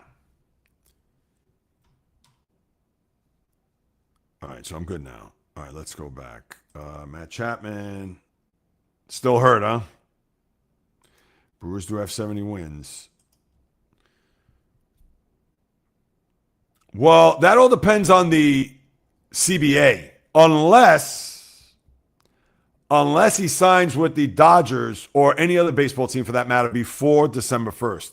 Which, if you're any team outside of LA, why would you do that? Because let's say, if it was, let's say you gave him a deal, and not that he's going to get this, but let's just say $600 million and it's 10 years. Obviously, that team's going to be on the hook for it. And even the big market teams that could afford it, they probably will wait unless the Dodgers say the hell with it. We're going to pay this man now. Now, if he implodes, who knows? But my thinking is that if the Dodgers are going to put forth a contract for Skubal, a lot of that's going to be deferred anyway. And if he's willing to sign a deferred contract, because let's just say they're going to give him 10 years. Let's say it's 10 years, $400 million.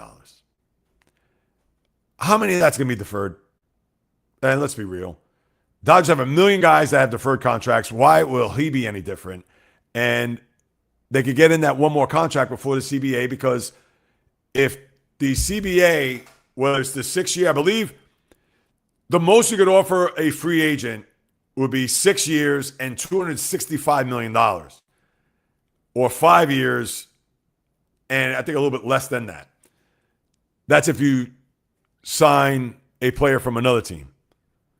So if the Mets want to get Skubal, they could sign him, if that CBA goes through, 5 for $250. And if he's a free agent and the Dodgers want to re-sign, it's 6 for $265. So, yeah, glad to know I'm good now there, Jay. And you voted yesterday. Oh, yeah, yesterday we had that Michigan, right? Yeah, I know the one guy won. The, wasn't it a progressive guy? Not to get into politics, but, yeah, Abdul such and such. I don't want to butcher his name because, I am with these names sometimes. But, yeah, so that's what happened there in your state. I did see that. All right. Let's get to these couple of items. Now, I only break this down because it's 5 weeks from today, and I'm not going to, trust me, next week, it's 4 weeks. And I bring this up, and the preseason beginning tomorrow is because, I've been talking about a lot of football here over the last week, which I said, and I want to be all positive. Who knows? By the time I get to the middle of the month, I may be just sick. I mean, just wake me up come September 9th. But with guys getting signed, the tackle from the Bears getting a record deal for defensive linemen. You also had Zay Flowers, and I get it, market value, but Zay Flowers is not worth $35 million a year. 4 for 140, he is not. Good wide receiver, fast wide receiver, but he's a bit of a thing. I get it. He's maybe like a Tyreek Hill light, or if you want to even go way back, he's better than Dante Hall. Remember the old returner from the Chiefs? He was a great returner, but not a good receiver. But yeah, NFL, I got news for you. I'm not sick of it yet. There is a lot that's happened and a lot that's gone on, and we're officially a full week into training camp. But as time goes on, we'll see. But here's the thing I want to talk about next, and I'll get to your comments. Now, we know Aaron Rodgers is or can be outspoken, and is outspoken if you watch McAfee. And thanks to Donavis, I know you sent me that clip. And then I went back and looked at other clips where whenever he's on McAfee's show, and I don't want to get on McAfee. I know I have in the past. To me, that's a yuck fest. And what I mean by that, it's just going to be all laughing. I get it. Pat McAfee is not Walter Cronkite. Dare I even say he's not Jay Reels? Because if I had Aaron Rodgers on my show, I'm going to ask him tough questions. And no, not anything pertaining to what happened 5-6 years ago with the whole COVID thing with Anthony Fauci. Obviously, he used that platform to speak his mind about that. All right, he has a right to do that. Does anybody care? I don't think so, especially now. COVID is long in our rearview mirror. Not to say that it's still not out there, but without getting into it, it's a thing where, all right, so he said that about Fauci, and you had one side talk about this, and you had the other side talk about that, whatever, so on and so forth. As a Steeler fan, lifelong as you know, represent. And Steelers' latest. New video's up now. And I talk about Aaron Rodgers there too. But here's more of a platform for me to even get into this. I think you've seen the last of Aaron Rodgers on McAfee's show. And McAfee, I know he kind of chuckled at it. Hey. I mean, what is he supposed to do? Now, he didn't pull the plug on Rodgers at that point because he has him there. And obviously, I'm sure they have a very good bond, friendship, etc. And Rodgers is not wrong in saying that. And I get it was more the Diana Rossini thing because I think that's what it stems from. That whole situation with Mike Vrabel. But as a Steeler fan, and I'm sure if you're the Rooneys, and I get it, he's a guy that's going to speak his mind. He's going to say what he's going to say. I'm sure they can't be pleased by it. And I know they don't want to silence him, and they shouldn't silence him. But I will say this. As a lifelong fan, Aaron, nobody cares about your thoughts in regards to what happened 4 or 5 years ago. And obviously, it didn't look good in his way, shape, or form by saying that he got immunized when he didn't. I mean, he did in another way, shape, or form, but he should have expounded on that as opposed to trying to hide behind his words. Number one. Number two is he kills the network that his friend shows on, which I'm sure he didn't do that intently. But if you're Bob Iger, the head of Disney, and all the powers that be that run ESPN, you know what happened.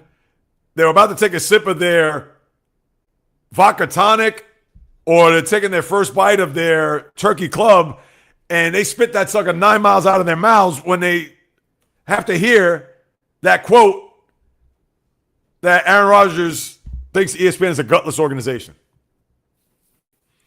And who knows? Maybe he has ties with Ryan Clark, or who knows? Does he even know who Carl Ravitch is? Probably not. And why is Carl Ravitch doing a baseball game when he got fired by ESPN? Somebody answer that. But anyway. But as a fan, I don't want to hear this nonsense. I don't. I really don't. I don't want to say stick to football. I'm not going to go as far as saying that. But to me, it's in one ear out the other. Although the ESPN one, I got to admit, he's accurate about that.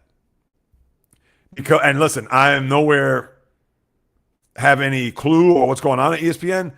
But let's face it, ESPN is not even a shell. It's roadkill to what it once was. End of story. It is. I'm there just to watch the games. I'm not there to watch Scott Van Pelt. I'm not there to watch NFL Live. I'm not there to watch any of the PTI. I haven't watched in eons, but that's not a knock on Tony Kornheiser or Michael Wilbon. They got rid of Around the Horn, which I used to watch many moons ago. Whatever. But they've pivoted. They're doing other type of programming, and I get it. It's entertainment and sports programming network, but not this guy. And that's it. There's anything else I could say. And like I said, if ESPN could knock on my door right now and they want to hire me, I said, but I got to speak my mind. I can't deviate. Sorry, we're not going to do that. Well, then it's tough. I know I may get into an argument with the wife about that. She may be like, what? ESPN's knocking and you're not going to go calling? No, I got to be myself. If they want me on with Stephen A., they want me on with whomever does any of those shows, I got to be me. So if that means if Roger Goodell says something about the league, which I think is off base, then no, I'm going to disagree with it. I don't care. Oh, we're in bed with the NFL. Yeah, but come on. That's like yesterday. Who did I hear yesterday?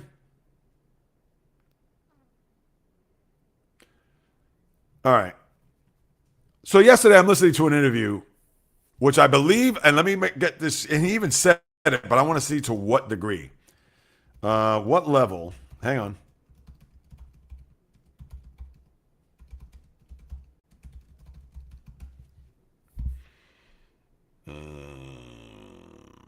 Right. Here we go. Former governor of New Jersey, Chris Christie. And I promise, this has nothing to do with politics. But I don't know if you're aware, he is part of the executive leadership as far as the board of directors of the Mets. So he became a part of that after Steve Cohen officially purchased the team 5 years ago. And as I'm seeing it here, his board role details, he's member of the board of directors, unpaid pro bono advisory role. All right, fine. So mind you, he's not getting paid based on what I read here. But he is part of this board of directors for the Mets. So he was asked in the interview as far as David Stearns, Steve Cohen, who I understand he reports to, where the discussion about Juan Soto getting signed, how that wasn't on David Stearns, that's more on Juan Soto, that was more on the owner.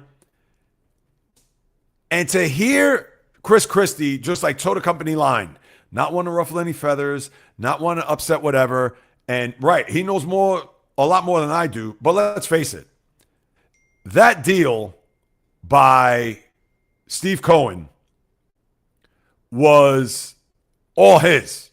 Obviously, it's his team, his money. David Stearns, yeah, I'm sure he was in those meetings and those discussions, but did Chris Christie forget when they were trying to court Juan Soto? And here's a fact. Look up the articles. He brought him to his Malibu home. Cohen, that is. And Soto was just amazed by it. And there was a comment that Cohen had made towards Soto saying that, oh, you can have a home like this or whatever. And even Soto was just like, I won't be able to afford it, despite the contract that was offered. But the point of the matter is that for Christie to not really speak his mind, and I understand he doesn't want to upset apple carts or whatever, but he could say things without sounding offensive or sounding that he's going to, or I don't know, does he have an NDA where he can't disclose a lot of these things? It's quite possible, but I just can't stand that. You can say it without sounding offensive. And I get it. I'm just a, whatever you want to call me, sports talk personality or what, podcast host, whatever. But I'm going to call it like I see it. If I was going to be, and this is probably the best way to explain it if it was me. If I knew that there was somebody that wanted to sponsor me and I passed up on it because it wasn't aligned with my beliefs and what I feel, like let's say, for instance, it was, I'm just going to throw, not to throw shade on them, but it was McDonald's. And I know the wife's gone on me, well, you can eat the apple pies or whatever. And we kid about that. But if I know I'm not aligned with them and they offer me a ton of money, or better yet, not even McDonald's, DraftKings. How about that? DraftKings are knocking on my door. Jay Wheels, we love your podcast. It's great. It's so on and so forth, etc. We're going to give you, it's not going to be this much, but let's just say we're going to give you $100,000 a year for 5 years. Would it be tempting? I said this before. Absolutely. But it would be a disservice, and it will go back on everything that I've said as far as my integrity as not only a podcast host, but as a human. You guys know I don't gamble. Yeah, I make references to over-unders or whatever, but I don't. And if that were to come down the pike, I may be divorced. Knock on wood, that won't be the case, as I jest. But in all seriousness, I would then turn to you guys and say, yeah, if you ask me, oh, has DraftKings or any of these gambling houses, have they put in a bid or want to sponsor you?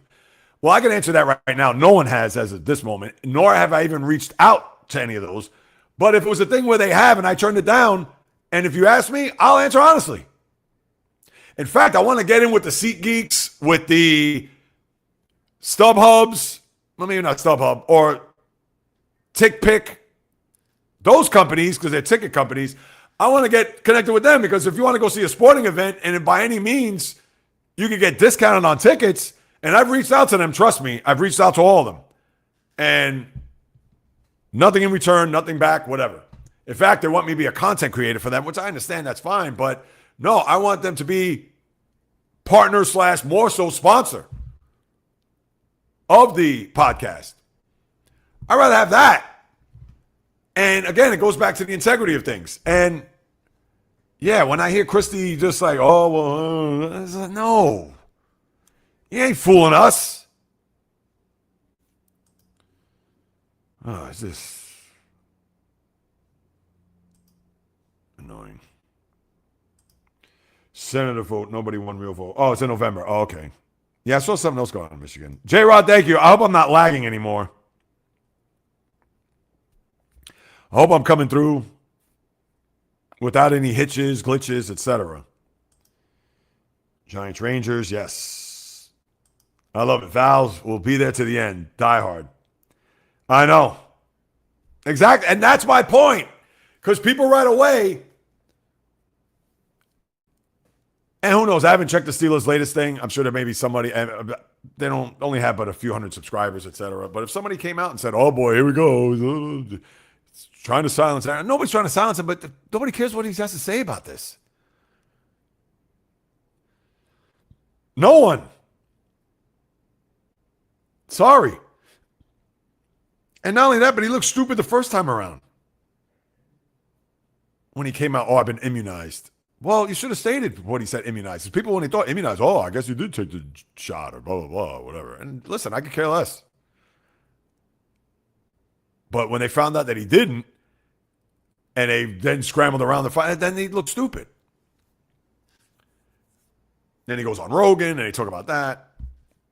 And it's funny because I actually wanted to start watching that, but I said, nah, that's going to be another yuck fest. He's not going to ask him anything about football. I know I even made a comment about Joe Rogan. Not that that matters anyway, but... And I got nothing against Rogan personally. I mean, he's going to do his thing, whatever. But I think I may even said that here. What was the comment? I said, please, Joe Rogan, does he know the difference between a lateral and a forward pass? I don't know. But anyway. Oh, I'm sure he did.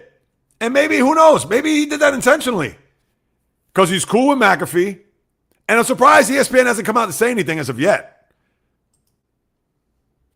And I get it. It's maybe because of the ratings, I guess. And that's a sellout, big time. You know what? Let me look that up. I haven't seen anything. Aaron Rodgers. I got news for you. If that conversation hasn't taken place between the suits of ESPN and Pat McAfee to say that man cannot come on this airwaves ever again, then shame on ESPN. Because how are you going to come out and say that towards, and he said the organization. No, they haven't done it yet. I mean, I know this is like an AI overview, but I don't care about that. Yeah, Aaron Rodgers brutally slams coverage, blah, blah, blah. Yeah, nothing. And listen, that just goes to show you how bad ESPN is. Because if I was leading that network and they're going to crucify my network, organization, etc., that guy's not coming back here at all. At all. I don't care if Pat McAfee is blood brothers with Aaron Rodgers. He is not coming back on the show at all. And I bet you right there, because Pat McAfee's making $60 million a year, he's going to be, all right, yes, sir, no problem. $60 million he's making. Please. You know what? That's shame on ESPN. I understand. I'm just a guy that's sitting in front of a microphone that not a lot of people know. You guys know me. And that's why I thank you guys all the time. Anybody that hops on board, anybody that becomes part of our family, I can't even state how much I appreciate you guys. And you know that. But I'm sorry. And that's a big network, and they would look at me and be like, I'm like a fly on the wall or or a gnat in their face that could bust away. But come on, man. It's been, 2 days since those comments have come out? And ESPN has said nothing? And we know that Rodgers has been a fixture on McAfee's show for many years, and he's going to do that in front of everybody. Fans that were there, McAfee himself, his crew, etc. And the network's going to take that?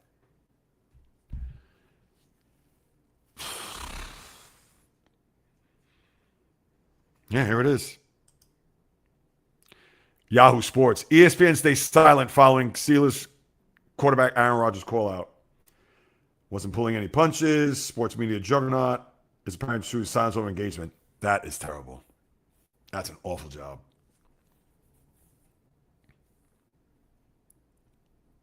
I'll say this. If somebody came onto my podcast or my show, let's say just as an independent, he goes, oh man, this is a Mickey Mouse operation. The plug would be pulled right there, right on the spot. Sorry. It would be like Jim Everett. Remember the old quarterback? And Bio knows. Jim Everett with Jim Rome. I'd have to do it. Could you imagine? Oh, what is this? Oh, this is Mickey Mouse, whatever. Like, no, goodbye. You think I'm going to have somebody come on to my show and try to disrespect or ridicule me? And it's not to try to get to be a tough guy or get into a fist fight, but come on, man. Seriously? That's like somebody coming into your house and be like, yo, I'm taking everything from the fridge. Or, oh, yeah, oh, what's this? Oh, this is your camera? Oh, I'm taking this. No. What are you doing? And ESPN is staying silent? That is an atrocity. Mike Florio wrote, as per an ESPN spokesperson, ESPN has no comment regarding Rodgers' comments. Sellouts. Disgraceful. That's a disgrace. And I got news for you. I don't know how he feels about it, because he probably feels the same way, and he's getting paid more than him. How does Stephen A. feel about that? That he went on, and I understand it wasn't his show, but he said that your network is gutless. I understand that may not be, that's not directed towards Stephen A. Maybe it is. Who knows? And I get it's more Diana Rossini, that whole thing. But I wouldn't stand for that. I would not. And I don't know if he's made comments, Stephen A. Has Stephen A. made a comment about what Aaron Rodgers said? And Stephen A. is a Steeler fan, for what that's worth. Hang on. Have me go down a rabbit hole here. Is Stephen A. me? And I see what you said there, Bio. I'm going to read that or get to that in a second. All right.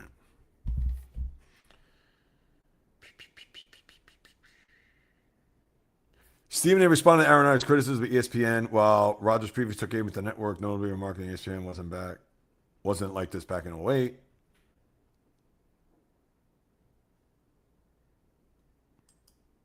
Oh, of course. Smith didn't state that because he knew that. Wait, hold on a second. Let me get this right. It wasn't directed about him. But he destroyed your network.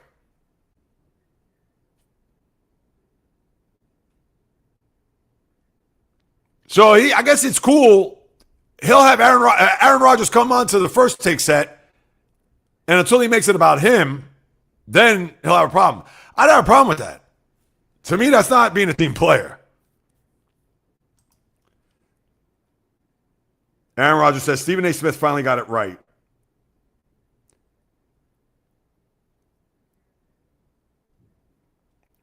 Let's see. I'm looking for the quotes. Hold on. Oh, was he thanks Stephen A.? Is that what it was? Oh, the four-time MVP praised Smith for being willing to reconsider his previous position. Oh, with the whole Kyrie Irving thing. Smith acknowledged he'd been too hard on Irving and said he owed the star an apology. But that was years ago. Oh, but if, what's it call it?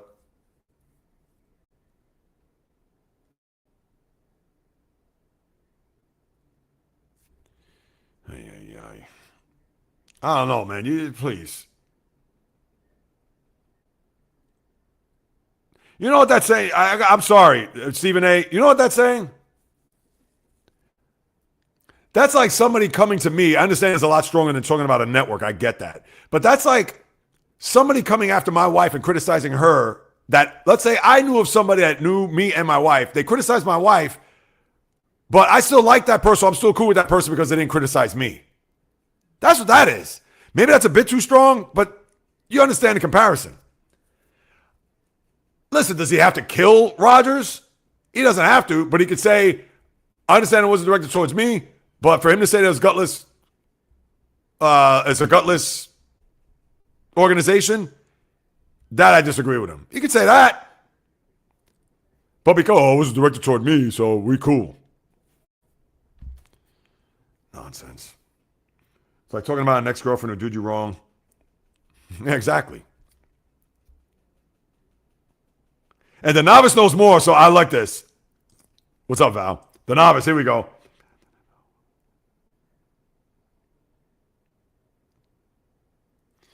I know, and that's the shock. That's the surprise. You know what? And you know more about that than me, the novice, so that I'll give you the credit. Wait, what time did you just posted that, right? Yeah, 3 minutes ago. Good.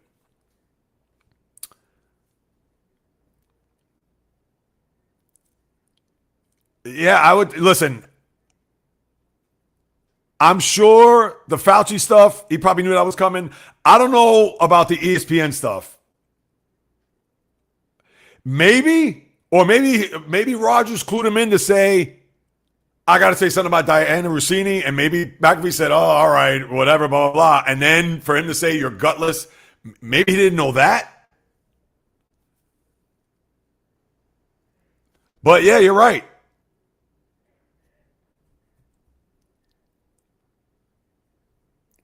And listen, I know you watch I don't watch him, as you know. He's not for me. He's just not my cup of tea. And hey, they pay him $60 million. Listen. Oh, don't get me started. Don't get me started. Don't get me started. Right. I understand not everybody is going to be, I don't want to go as far as saying integrity. I wouldn't say that towards him. Because, again, I don't watch the show, so I can't critique a show. I base it off of that one LeBron interview, which to me, that was comical, as you know. But the one thing I have to say is that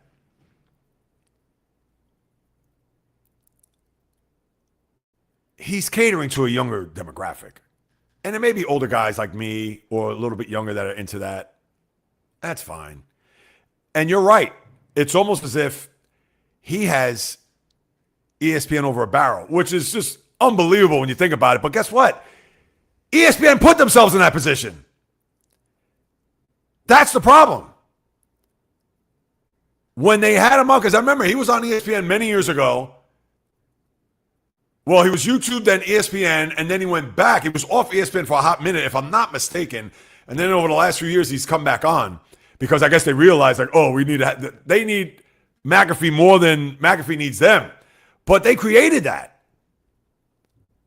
And you know what? Therefore, they got what they deserved. And maybe that's why they stay silent. Which is unfathomable because the minute they come out and say something, and let's say, well, they're not going to suspend McAfee because it's not the point, but right. But they could say, listen, this is Rodgers last year. We're not going to have him on this year. That's that. Does McAfee have that much power to say, no, I want him on here. I'm not. I'm out. Like he's going to, where else is he going to get $60 million? And here I can't believe I'm actually dissecting this, but I love it because everybody watches content. And again, that's why I appreciate you guys. It goes without saying. You guys could be watching McAfee right now. Isn't he on right now, if I'm not mistaken? And maybe you are in the background. Who knows? And if you are, that's fine. I'm not going to be, oh, you need to shut that up. No, you guys, how many times do I say, I appreciate you carving out the time of your day, the precious time out of your day to listen to what it is I have to say. And I will always say that. And I know J-Rod's watching Michigan football while I was on. And if I'm not mistaken, what game was that last year? Was it the bowl game, Michigan? During the holidays, he was watching a bowl game watching me. If he wasn't watching me during the bowl game, I would have been like, hey, I wouldn't have taken any offense. Would not. Just like if I'm watching Game 7, not that I did last year, but Game 7 Dodgers Blue Jays. Would I expect would I expect you to be on watching me while you're watching the Dodgers? Absolutely not. And if you did, forget about it. I wouldn't even know what to say at that point. I'd be forever indebted to you, Bio. As I see what you just posted there, Bio. And again,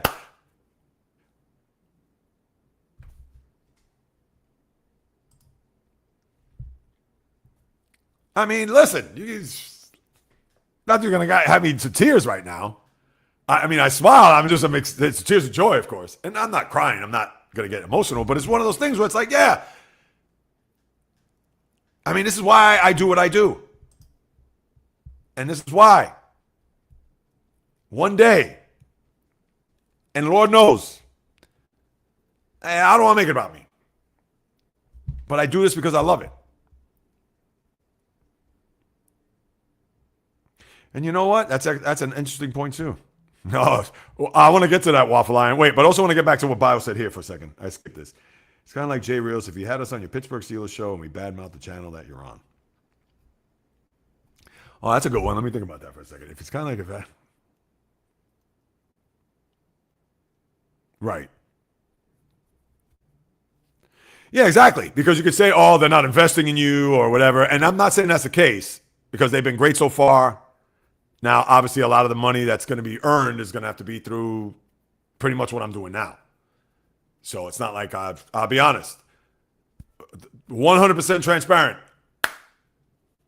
The few videos I put out, I have not gotten paid for it. This is all going to be generated based on the amount of subscribers, and they go up. Hopefully some brand partnerships, things of that nature. So I want you to also realize that, yeah, it's not like I'm getting paid by the video. It's not like they're paying me $50 per video, or they front loaded that. Yeah, here's a signing bonus or whatever. Here's $2,000, and then whatever you earn. I haven't gotten a penny yet, and that's been talked about, discussed beforehand. So just so you know. But right, that's like you going on their network. Oh wow, this is because it's through fan arch. That, oh, your network doesn't do this or doesn't do that, blah, blah, blah, so on and so forth. And then I'm like, oh, all right, hey, guys, yeah, sure, hey. I'm going to be like, yo, come on, man. Like, seriously, you guys are going to come after me now? Or come after my network that, Excellent point, Bio, 1,000%. And yeah, I mean, I see this and, and that's the thing. I don't want this to come across as hubris. It may come across that way. I'll just temper it because you guys know me.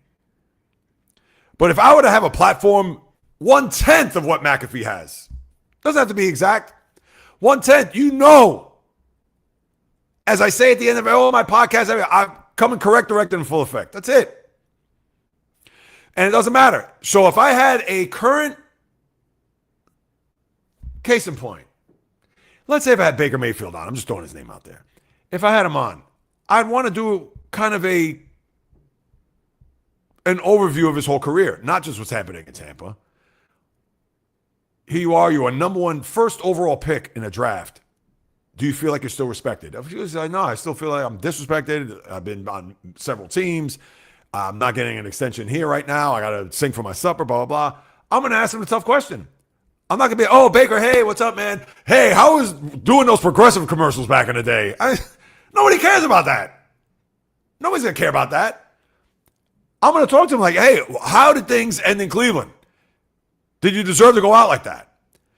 I'd even bring up the playoff game. I'd even tease him. I was like, man, I think you just guys have got another turnover because they scored 28 points in the first 7 minutes of the game. If you remember, the first snap of that game went over Roethlisberger's head and went in the end zone. They covered for a touchdown. Oh. But that's my point. I'm going to, because it's about you guys. It's about the fans. I'm not here to have this one-on-one to talk about anything and everything about Baker Mayfield. Hey, so do you have any pets? Or, hey, what's your favorite ice cream? No, I'm not going to do that. Yeah, if we talk about certain things, like, hey, how do you prepare for a season? Like, well, I'm kind of curious, like how, nutrition-wise, whatever, blah, blah, blah, your weight room. Yeah, all right, we can talk about the offseason, that stuff like that, a little bit more personal. I would definitely love to get into that. But no, my whole thing is like, hey, let's talk about your career up to this point. And if I got to ask him a tough question, if he had an off-the-field incident, and off the top of my head, I can't recall of any, but I'd have to bring it up. That's it. That's all I want. This isn't going to be a high five. Hey, oh, hey. And I get it. McAfee is more like that based on clips and things I've seen. Because, again, I don't watch him. And Donavis says it right here. You let Pat go, he goes on Fox and starts his own network, which has been rumored. And guess what? If he starts his own network, forget about it. He'd probably make more money. Because then he could bring more people underneath him. Look at what Bill Simmons. Think about that. And listen, I hope to be 1/5 of Bill Simmons. And not that I'm trying to have this podcast empire or whatever, but who knows? Listen, I'm sure you guys maybe heard of Alex Cooper, not Alice Cooper, Alex Cooper, the Call Me Daddy girl. And I don't want to knock her either. I can't knock her else. She's got to the point. But I mean, come on. Here she is. She's talking about her relationships and sex and all that, whatever. And if you know sex sells, and you mean to tell me nobody else can do that? And I get it. There's a million sports podcasts you guys can listen to. But yeah, I'm going to have opinions. I'm going to have angles. I'm going to have thoughts. I'm going to have all that stuff. It's just not reporting, well, hey, how I feel about, oh, well, you got to watch out for LeBron and the Sixers now. Oh, hey, the Dodgers, they're going to 3-peat. Come on, I got to bring something else to the table. And Simmons, I think with Spotify, didn't he sign a $200 million deal with Spotify? I'm surprised McAfee hasn't gone to Spotify, or Spotify hasn't contacted McAfee. But yeah, ESPN, and McAfee's a sellout. Now, I don't know that, Waffle Line, in what degree and what way, shape, or form. I'm curious. Yeah, because I don't know. I know, like, he started out and, right, he did the YouTube stuff and then ESPN and whatever. And listen, we know he was a punter. He's got personality. He's got that. I'll give him that. I'm not going to pound on him. I can't because I don't watch him. I don't follow him like that.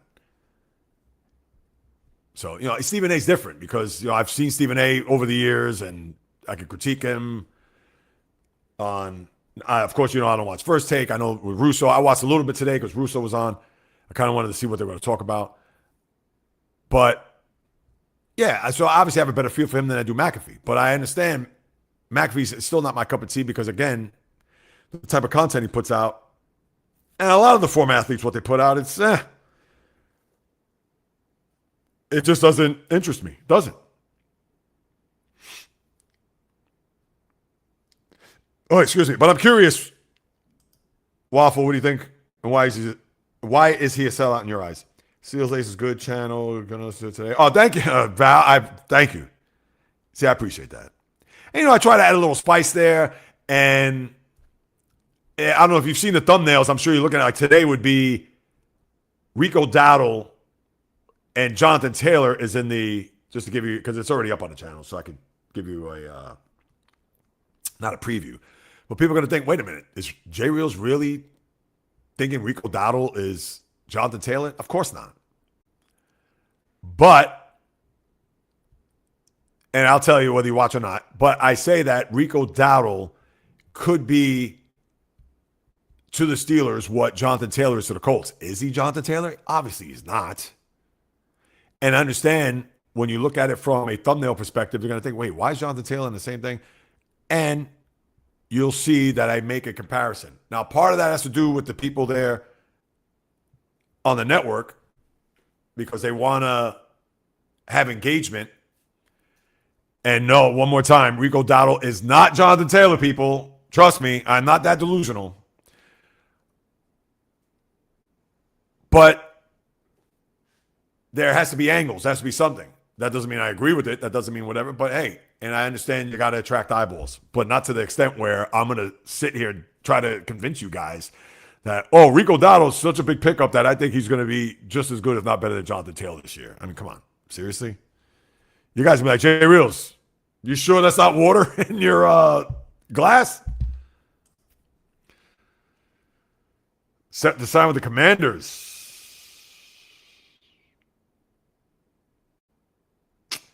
How do I feel about that?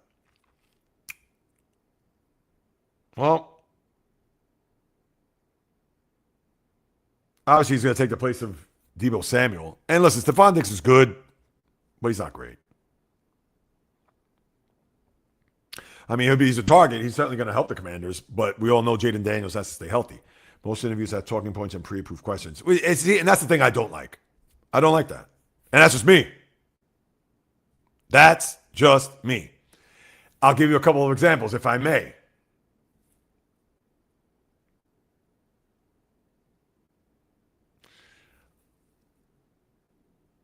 I had talked to Tyrone Carter. You're probably like, who? Tyrone Carter was a defensive back, played in the NFL many years, was on the Steelers, was on both Steelers Super Bowl teams.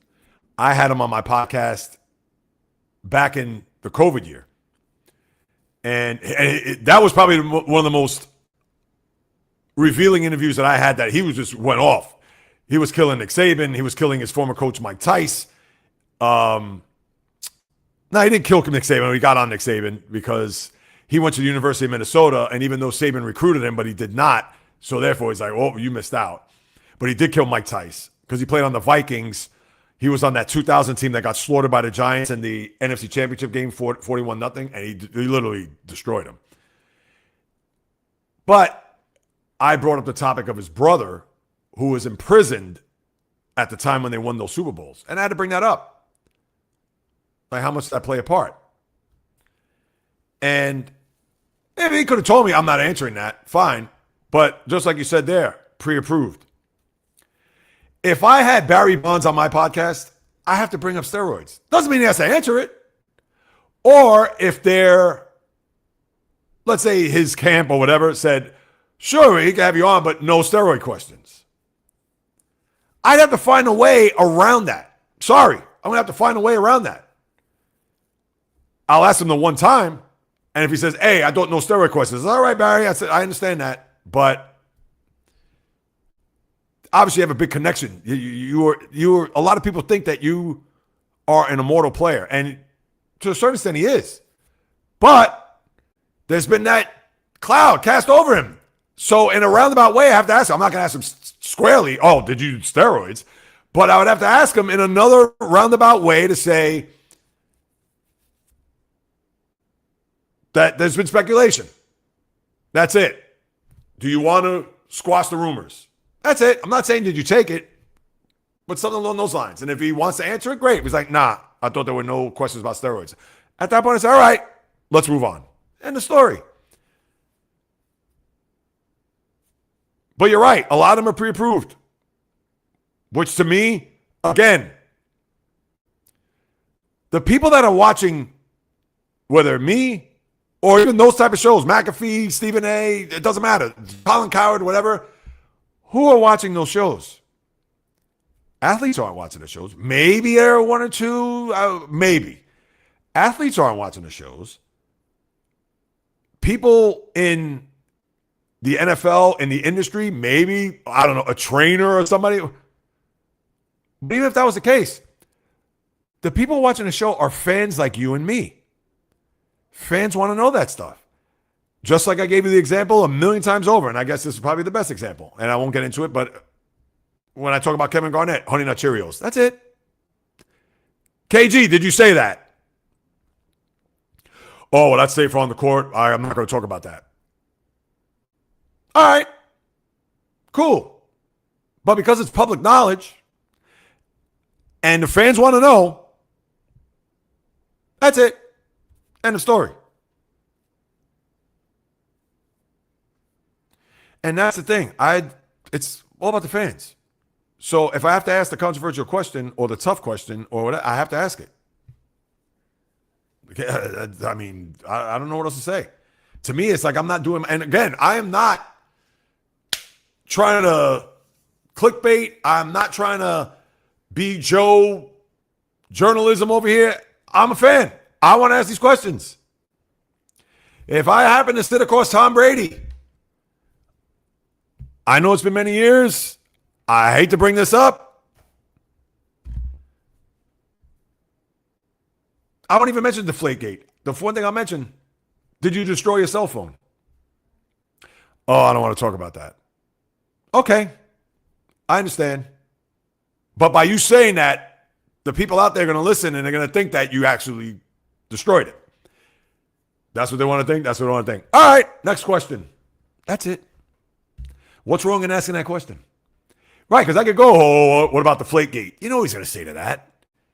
I did not deflate the balls. I did not have the discussions, blah, blah. And even if he did say that, what's the follow-up? There's been reports that you destroyed your cell phone because they don't want to get the texts. Is that true? Again, I don't have to be Mr. Joe major in journalism to ask those questions. I'm a fan. I know I'm kind of going off the rails here with this, guys. I'm sorry if I'm boring you with this, but I mean, absolutely right here. Yeah. Thank you, Ray. Thanks to Commanders.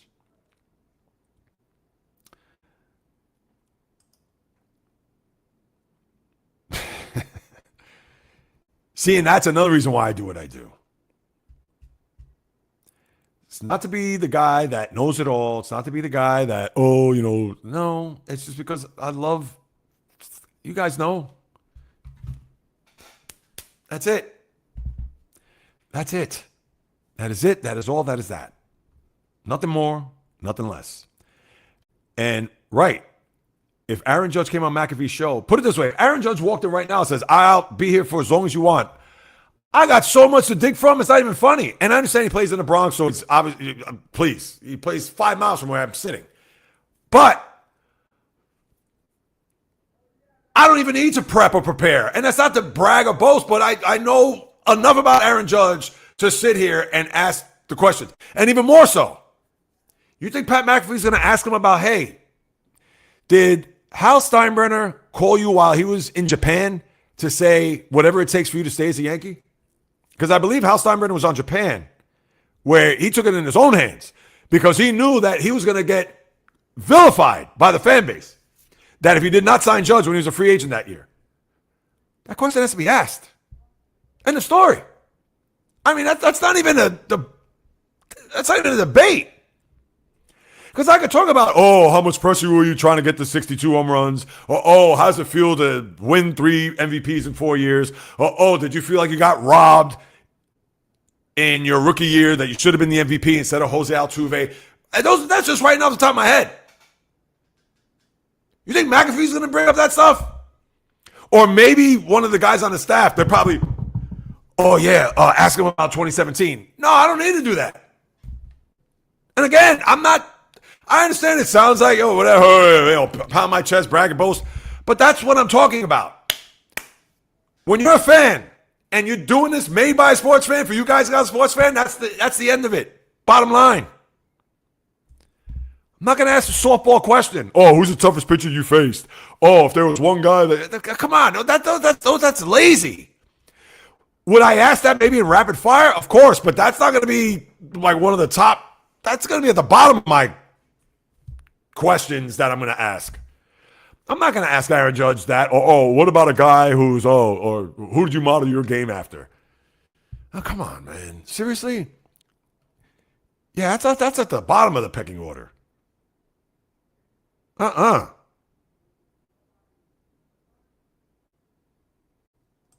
Started watching May 18, 2014. 2024. Oh, that was your first game, Val? Oh, nice. By the way, bio, I put players. Wow. All right, Val. Val's all over it. The 6-7 basketball team that just got swept by. Yeah. Yeah, we know.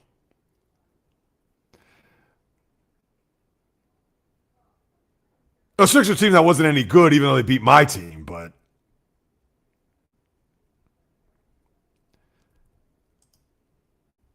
Oh, geez, Waffle Line. I see your next comment. Is a sell because the show is less edgy.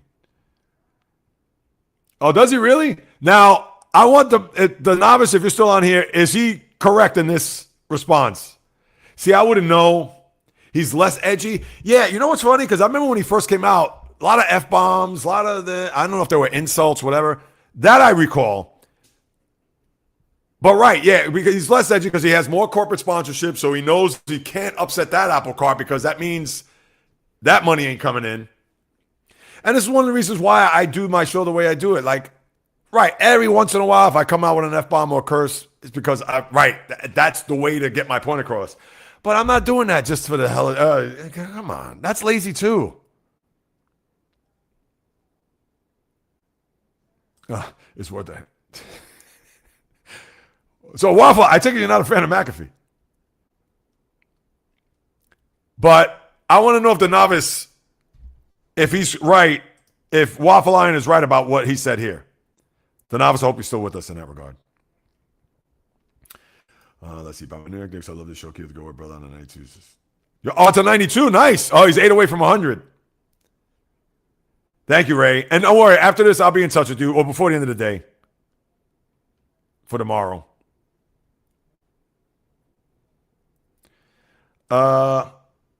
Yes. And no, Val's good with the updates. There's your Tank Dell. Yeah, he had that awful knee injury. I was in Kansas City. That was toward the end of that. That was that Saturday game in Kansas City. I remember because that was Pittsburgh, Baltimore, and that was right before Christmas. Yeah, that was an ugly injury he had. Yeah, no, that's a big game. As a matter of fact, that's on right now. I got to watch that. Well, I'll turn it on in the background. Yeah, I got to watch that. Good one, Bio. Yes. Love in the room. And that's all right. Val, you get your info. Oh, look at that. See what I mean? He could have been like, all right, Jay Reels, I'm out. I'm going to watch the Dodgers. You think I'm going to take offense? I'm going to be like, oh, come on, stay, Bio. No. Kudos to you, Bio. Thank you. Thank you. Uh-oh, watching Otani at bat, Jay Reels.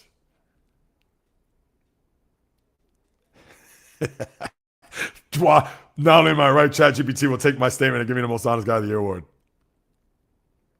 The novice, are you still here? You know what? I could actually text him. I'm going to text him what you wrote. I got to. Hang on. I'm going to take a screenshot or a picture of it. Hold on. All right. Bear with me, guys.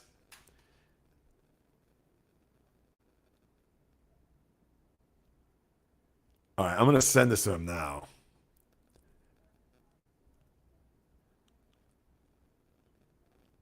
Photos.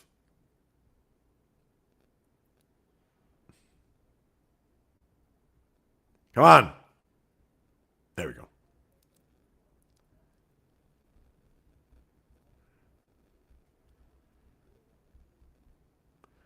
All right. Let's see if he responds. Oh, maybe he'll respond in the room. All right.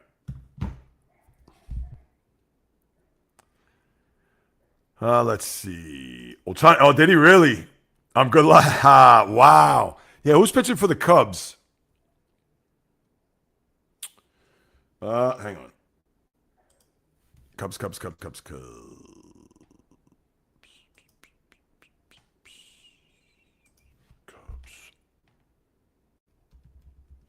I know Bio's going. As I say that, I'm sure Bio just typed in who's pitching for the Cubs.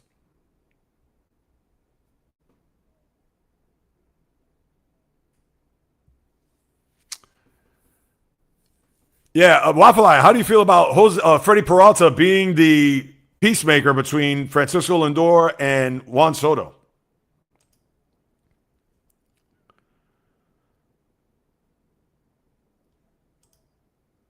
Shoti Imanaga. Countryman against countryman. And Otani has hit a home run. And the aforementioned Eric Lau is pitching today.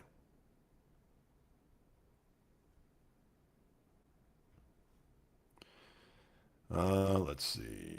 All right.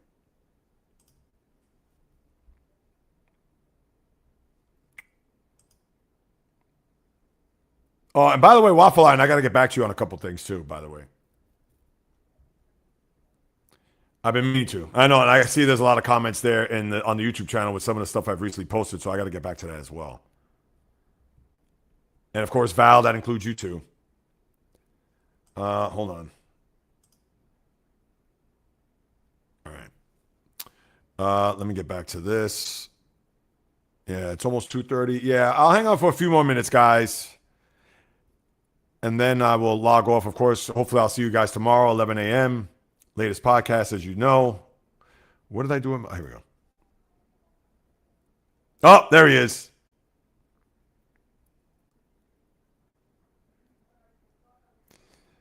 Let's see. Stand by. Yes, we could agree to disagree about Pat. All right, so what you're saying is that you disagree with what Waffle Iron said.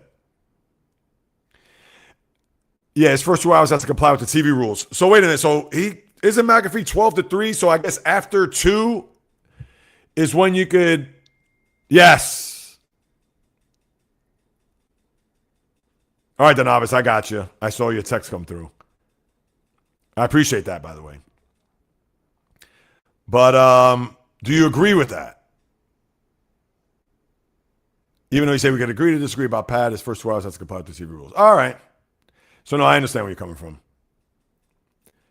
So, right. So, obviously, no cursing. He's not going to upset the apple cart. He's not going to do certain things. And I guess in the last hour. And that's where Rodgers usually comes on after 2 o'clock. So, that's why. No, that makes sense. Yeah, exactly. Didn't he come on? I think it was right after 2 o'clock. Lindor's too busy trying new gloves and shoes, coloring. And say, yeah.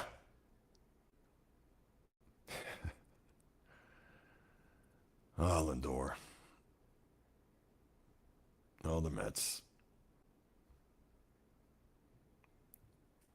Surprised I could even feel the team, or even a bullpen for that matter.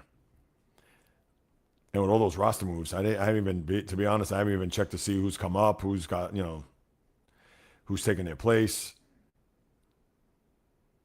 etc. All right, let's get this out of here. I don't want to. So hopefully all the lagging is gone, I would think, at this point, which is good to know. But all right. Yeah, my good peeps. I guess that's going to do it. I don't have anything else. Let me see. I talked to NFL, so Aaron Rodgers, blah, blah, blah. Yeah. Yeah, so tomorrow, pod will, obviously we'll get off of the, I may make a mention about Skubal, but I'll be more about the races, up to the date, with what's going on there. Look at the schedule for the weekend. NFL. Yeah, I'll get into a couple of signings. I'll probably talk about the Aaron Rodgers thing real quick. Because other than that, nothing's going on in the NBA. Nothing's happening in the NHL. You still got a couple of weeks away from the U.S. Open tennis tournament. I know Serena's playing doubles with Venus in the Cincinnati Open, but nobody cares about that. I know WNBA, the Sophie Cunningham talk, now she just wants to get back to basketball. I understand it's hard because for her, when what she said, everybody's going to put a microphone in front of her face now. Yeah, other than that, there's not much going on. I'm not into the Little League World Series stuff. I know you have the Little League Softball World playoffs that are going on or whatever that's happening, which I didn't know that existed. But no, that's cool. But yeah, we're going to be predominantly baseball, football tomorrow, and then whatever your comments will be. And then Ray, I'll get in touch with you a little later on so you and I can discuss off air about tomorrow. And yeah, that will pretty much do it for another Wednesday live stream. I know, people, I sound like a broken record, but I cannot resist or certainly be remiss if I didn't thank each and every one of you for sticking this out with me almost 2.5 hours. One more time, I appreciate you all. Got much love, etc. And for those who are watching the replay, or you're one of the few that are on that may not have subscribed, please do so. I sincerely appreciate it. Here on the channel, more content to come. And I'm trying to also it's not going to be done tonight. I'm going to try to get it done by tomorrow.